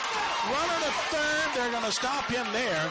The throw, it gets past Bretz, and the runner second. On the throw, runner for the plate, and he scores. And Chalmette takes a 5-4 lead as Curtis defense lets them down again. Schindler with the RBI single. Or not an RBI single, just a single. And the run scores on the throwing error. That was Cabrera, right? Yeah, the throw got all the way to the backstop there. They just didn't stop it on the infield. It should have been stopped on the infield, but it was able to get all the way to the backstop. You knew the runner was going to easily be able to move into second base there and take the double play out of order, and Chalmette ends up scoring the go-ahead run at the same time, and Curtis just could not get the ball away from the backstop, and they had a guy standing at the plate, but there was just no feed to him to try to make a play, and Chalmette's able to take the lead. What a response by the Owls as they lead it 5-4 here in the sixth. And they have another runner in scoring position, still only one out, and they're really taking it to Ian Landreneau right now. Chalmette is hitting the baseball as hard as you can hit it here in the top of the sixth. And another hard hit ball right side. That's another base hit. Runner rounds third. Here's the throw toward the plate. Runner breaks for second. Throw by Burns. He is out at second base. Well, they're aggressive, aren't they? They run themselves into an out there, but you can't fault the aggressiveness, can you? No, that's part of their MO, so to speak. I mean, that's what they do. They're playing hard. They're playing loose. They've been doing it the whole game. They've overcome some very tough, intense type spots, and they're hanging around, and they've got a lead right now. And that's just the way that they're going to play. That was a good heads-up stop by Kenny Benura in the third base box right there. The right fielder for Curtis had a head of steam into the catch. He had a lot of momentum into the throw. So it's a good move there to keep that guy at third. It's a big out, and it comes on a good peg by Burns to LeBruz. Noah Thomas with 2 outs and a runner at third. Breaking ball high. Landreneau simply not sharp. He doesn't have it. I mean, sometimes it happens. Well, he's normally a starter, and he's coming in out of the pen. I got to believe that's got something to do with this because he's been really good this year as a starter. Down and out, 2-0. Potential upset brewing. Captain Shreve 3, Sulphur 1 in the bottom of the sixth. Sulphur considered one of the top teams in 5A. 2-0 the count. High fastball, and he went around, or did he? They called it a strike. I believe he did. High strike called, outer portion, 2-1. That gets the fans murmuring. 2-1 is swung on and missed. Good pitch by Landreneau, and it's 2-2. Well, again, this gets back to the fact that Daniel Cabrera hasn't thrown much this year. 80 pitches, normally you wouldn't take a guy out, but that's probably the most he's thrown this year, Danny. Easily. Ground ball to second. High hop, Schexnayder to first, and he takes care of Thomas, inning over. But Chalmette grabs the lead as they score twice on 4 hits. 1 big error and a man left. Chalmette's left 3. We're on to the bottom of the sixth, and the Owls lead Curtis 5-4. This is John Curtis Baseball on WGSO 990 AM and at SportsNOLA.com.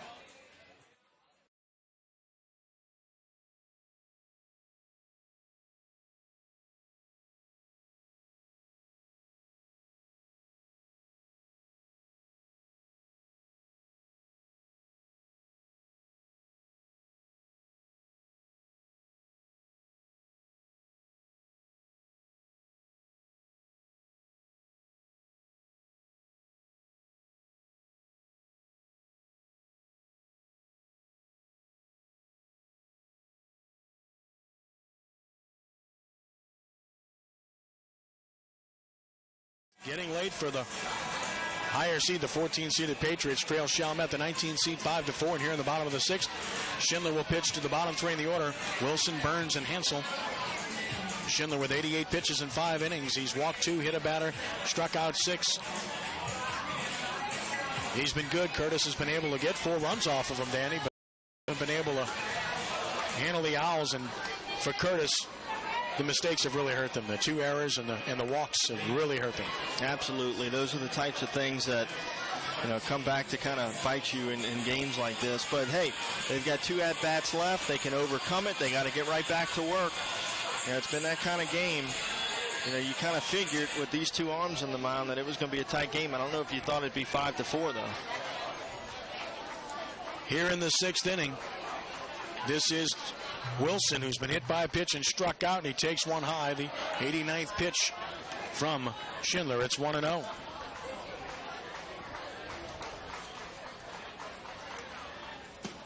Down a ball, it's 2-0.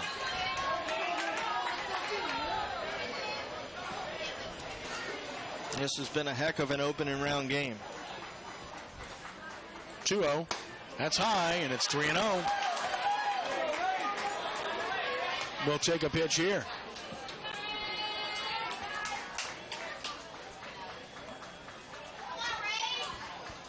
Schindler has to throw a strike. Wilson can't swing at that because it's up and in. Ball 4, a 4-pitch walk to Wilson, and that's a nightmare for Kenny Benur to see that after his team just took the lead. And now Jeff Curtis will talk to Kyle Burns, or will he make a change? He might pinch run or courtesy runner. He might bunt. There's a lot of things he wants to talk to his assistant coach here. Burns, the batter, he's singled and scored. He's also lined to left, so Burns has hit the ball well. Remember that nice sit-down catch and left on the run by Engelhardt back in the 4th after he singled previously. Burns has hit the ball well for Curtis today. And that's a guy that you want up in these types of situations as Jeff Curtis tries to decide what he wants to do here. 5-4 game, leadoff man reaches, nobody out, but do you take the bat out of Kyle Burns' hands, who's been extremely hot today? So Brandon Davis is going to run at first base. Now Davis is the right fielder for Curtis in this game, and he's running here. Again, the liberal rules of high school baseball can sometimes confuse even me. Davis, of course, a fast runner in the game as the right fielder to start the game. And now running at first base. Was in the game as the starting right fielder and not hitting in the lineup. And now he's courtesy running, and now a decision for Kyle Burns. And I think a home plate umpire went to go talk to Kenny Benur to explain the change as well. And here's Burns. Again, he singled and scored and lined to left. Speed at first, a lead by Davis. Pitch, he's going to bunt, as you might imagine. He hits the bunt in the air, and it gets down. Schindler bobbles and lost the play. And Danny, if he fields it, he might have a play at second, but that is a situation with the momentum going toward first. You got to take the out, right? And you got to make sure of an out somewhere. But the ball was popped up, so Davis running at first put on the brakes thinking he was going to have to get back to first base. So when he did hit the ground, he got a very, very late break towards second. So if Schindler comes up with that cleanly, he's probably able to get that lead out. That's a big break there for John Curtis. And you get another courtesy runner. Again, the liberal rules, Cade Como will run at first for Burns. So speed aboard, nobody out, and Hansel in an obvious bunt situation. They're going to lift Hansel, and they're going to send up Trent Cormier to bunt. Clearly. Going back to Davis entering the game, that was the guy that was being DH for entering the game in the DH spot. So that's what happened there with Davis going in. Gotcha. So speed aboard on both bags. The tying run at second, the go-ahead run at first, nobody out. And an obvious bunt situation here as they send in Cormier to Cormier, the right-handed hitter, squares early, and he pops the bunt up, and he's out. Boy, what a big miss that is for Curtis. Big miss. In a 5-4 state playoff game execution, you know, it's just something that has to be done. There's no ifs, ands, or buts about it. You've got to execute, and Curtis not able to do it right there. And that completely changes things because instead of having second and third, less than 2 outs, now you got first and second, 1 out, and a ground ball double play ends the inning. Mathern, a good hitter at the plate. He singled and doubled, 2 for 3, and he took it down and out. What a nice block by Curall. It's 1-0. Final score: West Feliciana and 3A beat Vidalia 10-0. 1 ball and no strikes. Houghton leads Bird 4-3, bottom of the 4th. First and second, 1 out. 4-3 Chalmette. Mathern, who has 2 hits in the game, waits for the 1-0. And he took it down. It's 2-0. Now, truth be told, the bunt by Como was popped up as well, but it just eluded Schindler. So Curtis was very fortunate, as you mentioned. That was a sacrifice and a fielder's choice in retrospect. You can't assume could have been an out at first base, obviously, but he was looking towards second. 2-0 the count. Third baseman Kazis comes over, has a word with his hurler.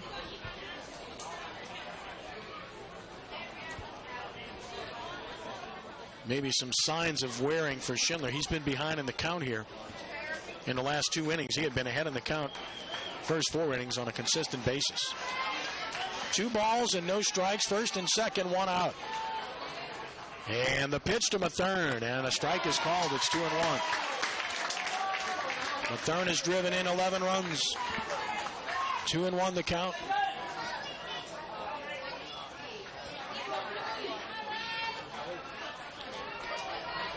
Runners with their leads. Stretch Schindler.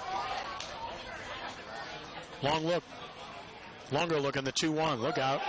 Front door breaking ball inside. Almost hit him. 3-1. Mathern wasn't flinching. Now Mathern should get a pitch to hit 3-1. And if he gets it, he's got to do something with it.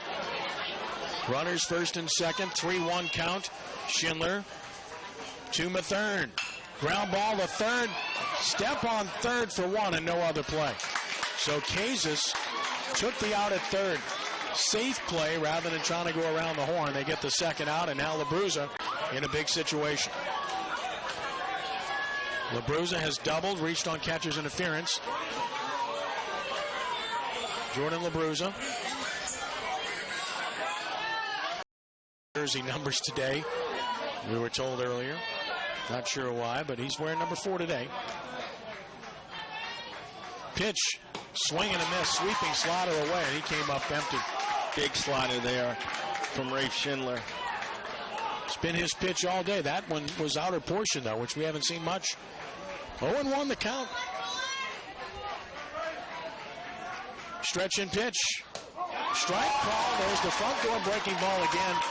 And LaBruza's in the hole 0-2. Well, that's the pitch that he's really done damage with. Schindler ready to work already. Boy, is he ready quickly. Here's checked his swing. Runners break, and they appeal. He didn't swing, and it's a double. Not a double steal. They break on the wild pitch in the dirt, so it's 1-2. So it's a wild pitch. And on the play, it's Como to third, Mathern to second, and a base hit could give Curtis the lead. But LaBruza's in the hole 1-2. Working him over with breaking balls to this point is Schindler. Well, this is the guy that you want to make the final out if you Chalmette, because Cabrera's on deck. 1-2 the count, and the pitch is on the way. And a swing and a miss. Struck him out on a big slider, and the inning is over with no runs and no hits, no errors. And 2 men left on base. Curtis has left 7. On to the 7th inning, scheduled for 7. It's Chalmette 5 and Curtis 4. And this is John Curtis Baseball on WGSO 990 AM and at SportsNOLA.com.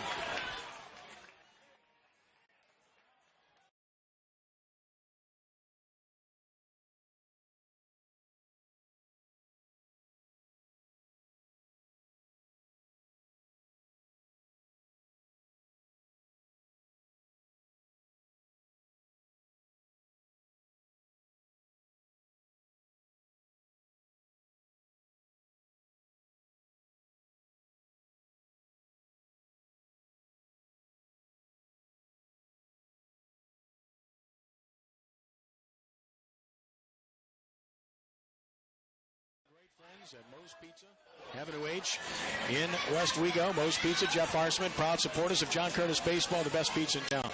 Got everything, though. The sandwiches are great. The desserts are outstanding. Check out their homemade lemonade. Moe's Pizza, open every day but Sunday. Always crowded, always great. Check out Moe's Pizza. We hope you will.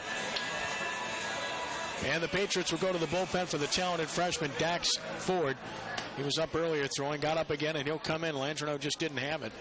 He went 1 inning, and Landreneau gave 4 hits and 2 runs while he was out there, and he's the pitcher of record. Curtis. Dax Ford, the young freshman, who's had a really good year, will take over. 13 appearances, 2-0 with a 1.94 earned run average. Dax Ford, 18 innings pitched, for Ford. He's allowed only 8 hits. He's walked 14. That's been the issue. But he struck out 33.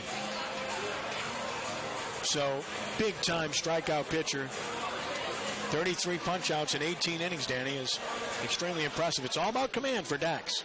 Yeah, and he's a good one. Only being a freshman, he's going to be an arm to watch. Flips that breaking ball in there pretty much at will. And he's a heck of a lefty for being this young on this Curtis squad. He's come in and pitched really well for them throughout the season. Catcher Burns goes to have a word or two with him. And Chalmette will have Kazis to start it, but then the top of the order, Blaze and Kirall. We might get a pinch hitter here, and we will, for Chalmette. So the Owls are going to come off the bench with Lance Roche. Roche is going to come in, the senior.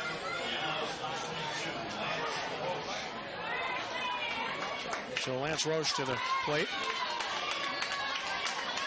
From the left side against the left-handed pitcher. Interesting. Hitting for Kazis, who was 0 for 2 with a pair of strikeouts. Lance Roche. 188 batter, no homers and 3 RBI.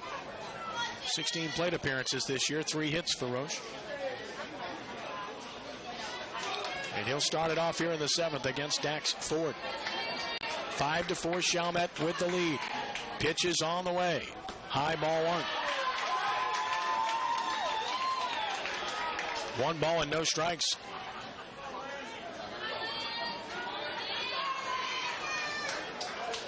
And the 1-0 pitch. Way high, 2-0. As mentioned, it's all about the command for Ford. And with the top of the order to follow, this is a big out for him. 2-0 the count. Gets busy again. Busy throughout in this game.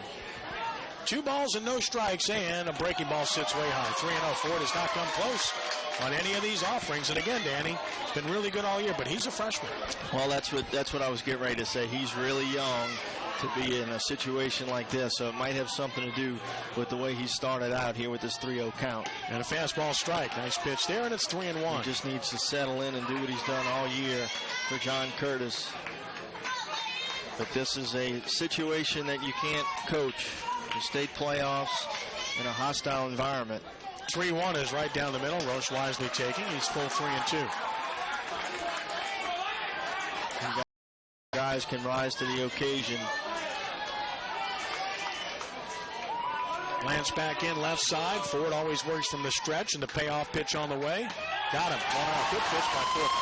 That's what makes him such a talented freshman. I mean, he comes back from 3-0. 3 pitches weren't even close, and he pumps really 3 straight impressive. You know, he threw his first strike in the 3-0 count, went to 3-1, and this is a crazy game as far as confidence, and maybe he just needed to get that first strike called, and then he was ready to go. Threw that pitch behind Blaze. I mean, not even close. 1-0. Blaze has walked twice, stolen a base, scored a run. He's 0 for 1. Thanks to J.T. Curtis, athletic director, headmaster of John Curtis Christian, for helping us to make this possible today. Here's the 1-0 pitch. Little looper toward right. That's a hit. Drops on the right, and he could get 2. Stops at first, but holding on there is Blaze. Speed aboard again. He's on for the 3rd time with a 1-out single. And Kirall will bat. So here's Kirall. Chalmette trying to play head-on. Make it really hard on Curtis. Stretch by Ford. And the pitch. And a swing and a fly ball to center. Cabrera's coming on. Can't get it. Drops for a hit. Obviously, Cabrera was very deep and he couldn't get there, so a couple of blue singles for Chalmette, and the Owls have a great chance to add to their 1-run lead in the 7th. Well, they just don't stop playing hard. Chalmette, good things happening again. It looks like Jeff Curtis might be making a change here. It looks like he's going to go to Brett's. Yeah, this is it. Yeah, there's no saving anybody. So Ford able to go 1/3 of an inning, strikes out 1, gives 2 hits, and he'll depart. Sean Brett's to the mound for John Curtis. So Brett's taking over, and he again has been another guy that's been good for the Patriots as a 2-way performer this year. Sean Brett's 4-1 with a 2.27 earned run average and a save. Brett's has pitched 24 2/3 innings. He's allowed 20 hits. He's walked 13. He struck out 31. Another power pitcher. And the big right-hander at 6'5" warms up. He'll be facing the tough hitters. Hunter Bell waiting. 5-4 Chalmette. Top of the 7th. The winner advances to play the winner of the game, pitting 3rd seed Airline at home against the 30th seed Central Lafourche.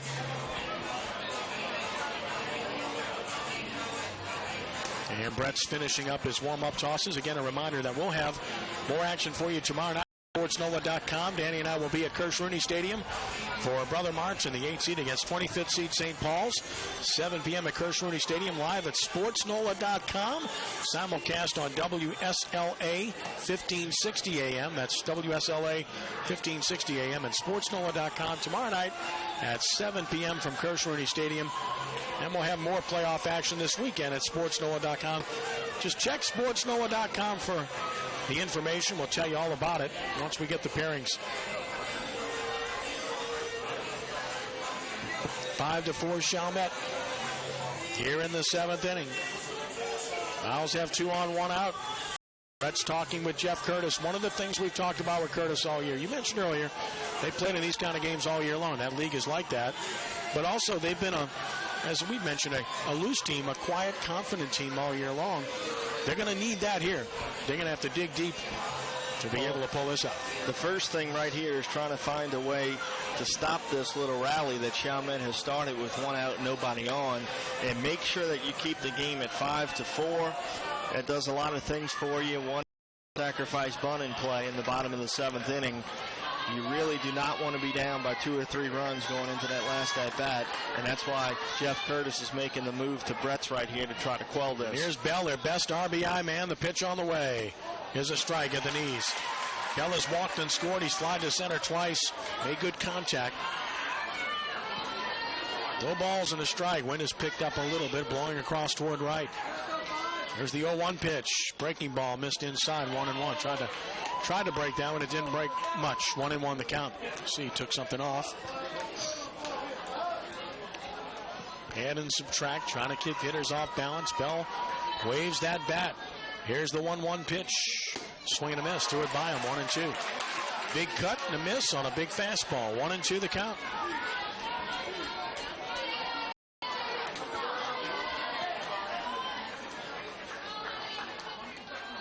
Ready once again is Brett's. Runner breaks from second. Huge jump. Pitch is down. Double steal. Chalmette continues to run wild. And now Curtis is going to have to bring the infield in. They have no choice. Yeah, you can't give up any more runs. Already down 5-4. So this opens things up here for Bell. The infield is in. Gives you a lot of space now. Here's the 2-2 pitch on the way. Bell, strike 3, call on Slaughter. Got him over the outside edge. A huge strikeout for Brett. Out number 2, and now the infield can go back to normal depth. I was getting ready to say that you give yourself a lot more space for potential hits there with the infield being brought up, and just that quick. That's a big strikeout by Brett, and now they're back and they can play defense. And now the tough Brandon Wilson, who had the big RBI, had the big double in the 6th and scored a run. Took a strike. It's 0-1. He's also reached on an error, stolen a base, scored a run, and he's walked. He's been in the middle of everything. And he's played a good shortstop. Runner, 3rd, 2 outs, the 0-1 pitch. Down and out. Burns blocks it. It's 1-1. And you go back to that throw from center field that Curtis made earlier. Ball got by, and you still thought they had plenty of time to get the ball back. Yeah, but it was a really weird play. They just couldn't get the ball. And a runner scored. That's the deciding run at this point. Here's the 1-1 pitch. Hard hit ball, base hit, left field. Chalmette leads 6-4. Runner stops at 3rd. The other runner for 2nd. A throw there is safe on a close play. And Chalmette leads at 6-4. You've got to love the way the Owls are playing this game. They're just playing really hard, and they're forcing John Curtis into positions they don't want to be in by pushing the issue. They've done it since the first pitch of the game. They're playing loose. They're playing hard, like they've got nothing to lose, and now they're up 6-4. Big insurance runner. They have chance for more at 2nd and 3rd, 2 outs. And here's Powell, who has a double and a single. 2 runs driven in by Powell with that single and that double. Pitch on the way. in the dirt, blocked by Burns, 1-0. And that was huge for Chalmette, because if you were Curtis, that's what you were fighting for right there, to try to keep the game at 5-4. 1-0 the count to Powell, and another pitch. Smashed in the left center. 2 runs are going to score, and Chalmette's broken it open. 8-4 Owls. On his way to second. Throw is good. He is safe at second. Powell with his third hit. A ringing 2-run double. And Chalmette has an 8-4 lead. Tremendous job by Powell. What a game he's had. And Daniel Cabrera, they only got 1 hit off of him, but everybody that's come in since then, yeah, they've hit him hard. Chalmette's had an answer for it. They've hit him hard. Everybody that's come in out of the John Curtis bullpen tonight, Chalmette has seen very well. 8-4 Owls. And still another runner in scoring position, and here's Rafe Schindler, who had the RBI single in the 60s, 1 for 3, and we'll get conversation at second. The runner might be a little bit tight. I'm going to talk to him about it. What a job by Powell. 3 hits and 4 RBIs. He's the star of the game for Chalmette. Absolutely. And this Chalmette team, you know, you've got to tip your caps to them. They've played extremely hard, and they've just continued to answer the bell.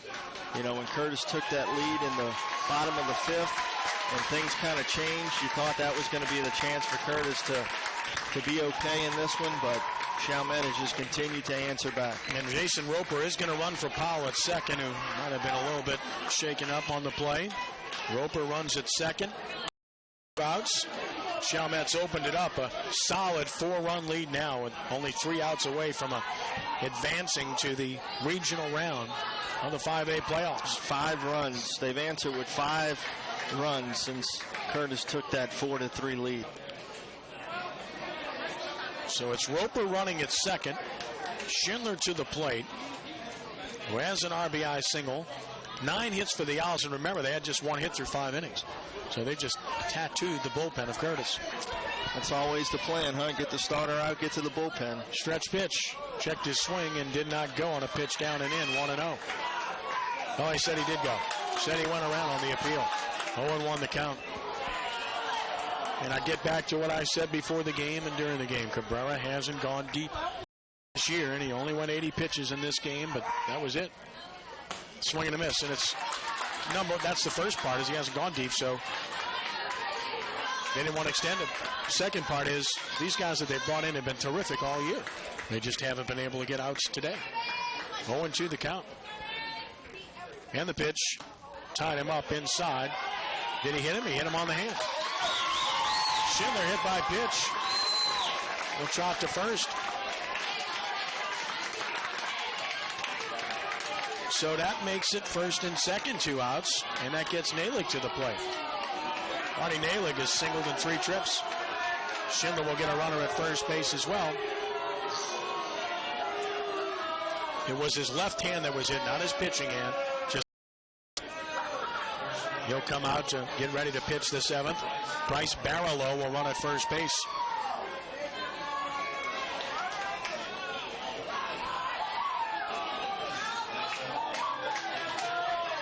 Here's Marty Nalick with a base hit and 3 trips.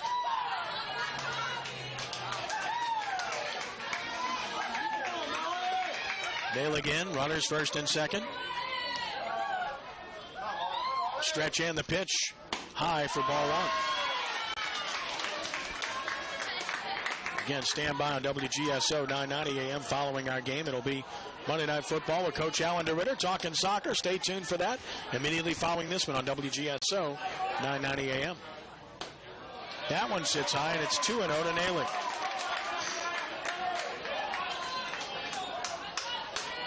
Sun has set here in Metairie, and the sun might be setting on the Curtis Patriots season.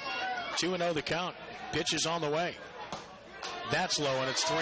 Remember, Curtis is the defending 3A state champion, moved up to 5A this year, and they've won 7 state championships in their rich history in baseball.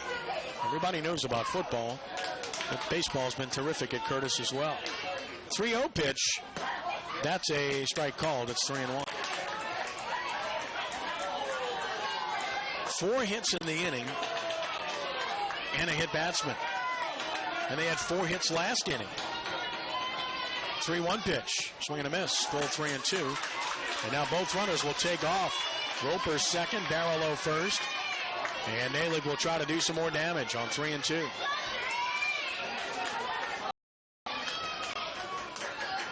Runners take off, payoff. Fouled out of play. Holding 3-2. Patriots in the bottom of the 7th will have Cabrera, Curtis, and Schexnayder. Guys they want to have up, but they're 4 down now. 3-2 the count.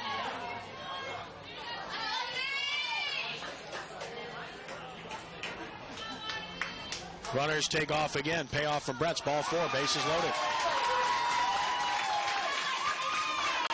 Roper to third. Barlow to second. And Noah Thomas will bat with the bases loaded with a chance to really deliver the kill shot.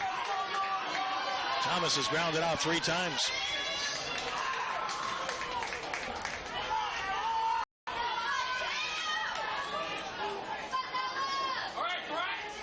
And the first pitch from Brett's. Strike is called on a breaking ball.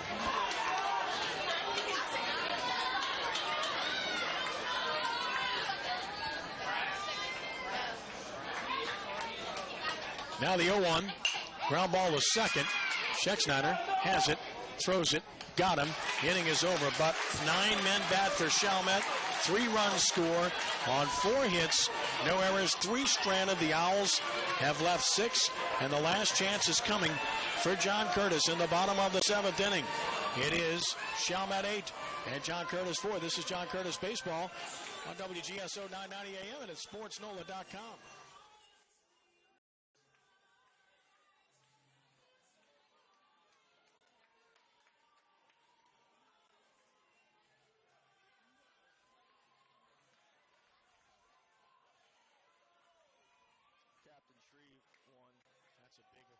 That's a huge upset.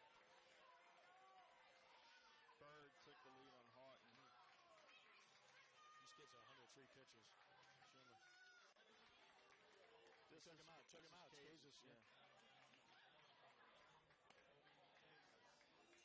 Well, John Curtis trusted its bullpen, could not deliver. Chalmette will trust its bullpen as we go to the bottom of the 7th. They bring in Kobe Kazis, the right-hander. Another really good option. Kazis has been terrific. 9-1. Winningest pitcher on the staff in 13 appearances, 10 starts. He has a 1.08 earned run average. And in 65 innings, he's allowed just 44 hits, 19 runs, 10 of which have been earned. He's walked 22, struck out 61. And he's hit 5 batters. So Kazis to the mound here in the 7th inning. And Kazis will work to Cabrera, Curtis, and Schexnayder in the 7th inning. Cabrera singled in 3 trips. He's flown out to center twice. And he'll get it going here in the 7th inning. So Cabrera will start the 7th. Singled an infield chop hit in the 5th inning, 1 for 3. And Kazis, when we saw against Newman, pitch an outstanding ball game and win. Again, this guy's real good. You talk about 9 wins on the year. You're talking about a quality pitcher. Quality effort by Schindler tonight. 6 innings, 4 hits, 4 runs. He walked 3, hit a batter, struck out 7, stands to win it. Would be his 6th win. First pitch to Cabrera. Down and out, ball 1. Curtis needs base runners. Base runners, absolutely. You can't win it by yourself right here. You've got to get on base and set the table. Here's the 1-0 pitch. Ground ball to second, should be easy. Gobbled up, Powell throws him out. Chalmette outs away from advancing. 1 gone, and that will bring Jay Curtis to the plate. He's flown out to left, flown out to right, and he's walked.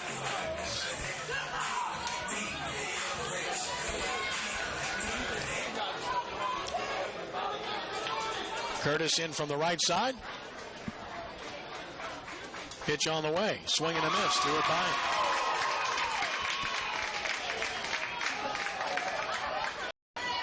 Two errors by Curtis in the game, and they have hurt. 0-1 pitch. Way outside.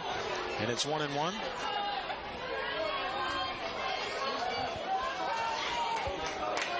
Ball and a strike.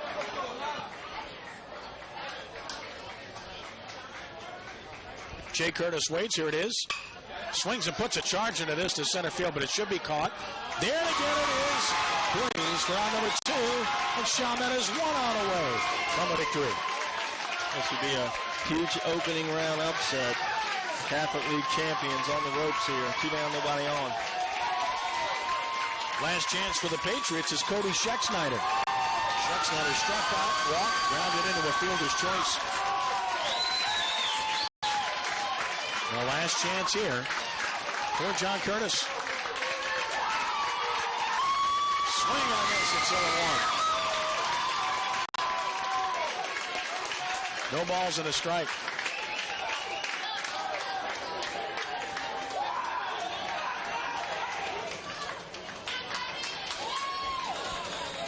Quick visit to the mound by the catcher, making sure. Fans standing in front of us, but I'm not about to tell them to move. They're excited. And that's all good. 0-1 the count, and that's ball 1 down and out. 1-1 to Cody Schexnayder. Drove in the go-ahead run back in the 5th with a fielder's choice, but it looked good for Curtis, but they could not hold the lead. Here's the 1-1 pitch. Strike is called. 1-2. Kansas and the Owls are a strike away from a huge victory. 1 ball and 2 strikes. Ready once more. Kansas delivers, and Schexnayder rolls it toward third. High hop for the third baseman. And the Owls have defeated the John Curtis Patriots by the score of 8-4. Extremely impressive victory for Chalmette here this evening. They earned this game. They were the better team tonight, Danny. They absolutely were. They played an outstanding game. Most impressively is when they answered the bell when Curtis was able to take that 4-3 lead back in the bottom of the 5th. Chalmette has answered with 5 runs, and they win the game 8-4. So that's a heck of a statement there for Coach Kenny Benor and his club. Schindler got the job done, then they turned it over to Kases, their number 2. But you can't say enough about the way that Chalmette played today. They played loose, they played hard, they played like they had nothing to lose, and they just continuously put the pressure on Curtis in a couple spots. They just couldn't handle it, and this was a big win here today for Chalmette. Well, again, they were clearly the better team in all aspects here this evening. And once Curtis went to the bullpen, again, let's make sure we make this point. The guys they went to have been terrific all year long. Their whole they staff, just didn't do it Their here whole tonight. staff has been terrific all year long. Just very, very unfortunate that they weren't on today, coming in out of the pen. And that's the tough thing about single elimination baseball. Timeout. We'll take that here. Danny and I back with a wrap in a moment. 8-4 Chalmette beats John Curtis. Stay with us here at SportsNOLA.com and at WGSO 990 AM.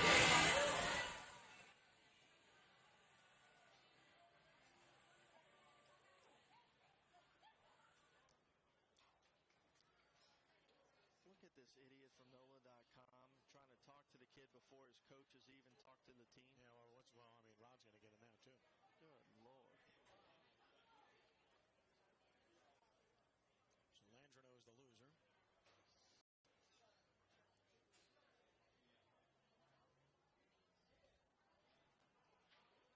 Stay tuned because Alan DeRitter is coming up next with a special edition of Monday Night Football following news.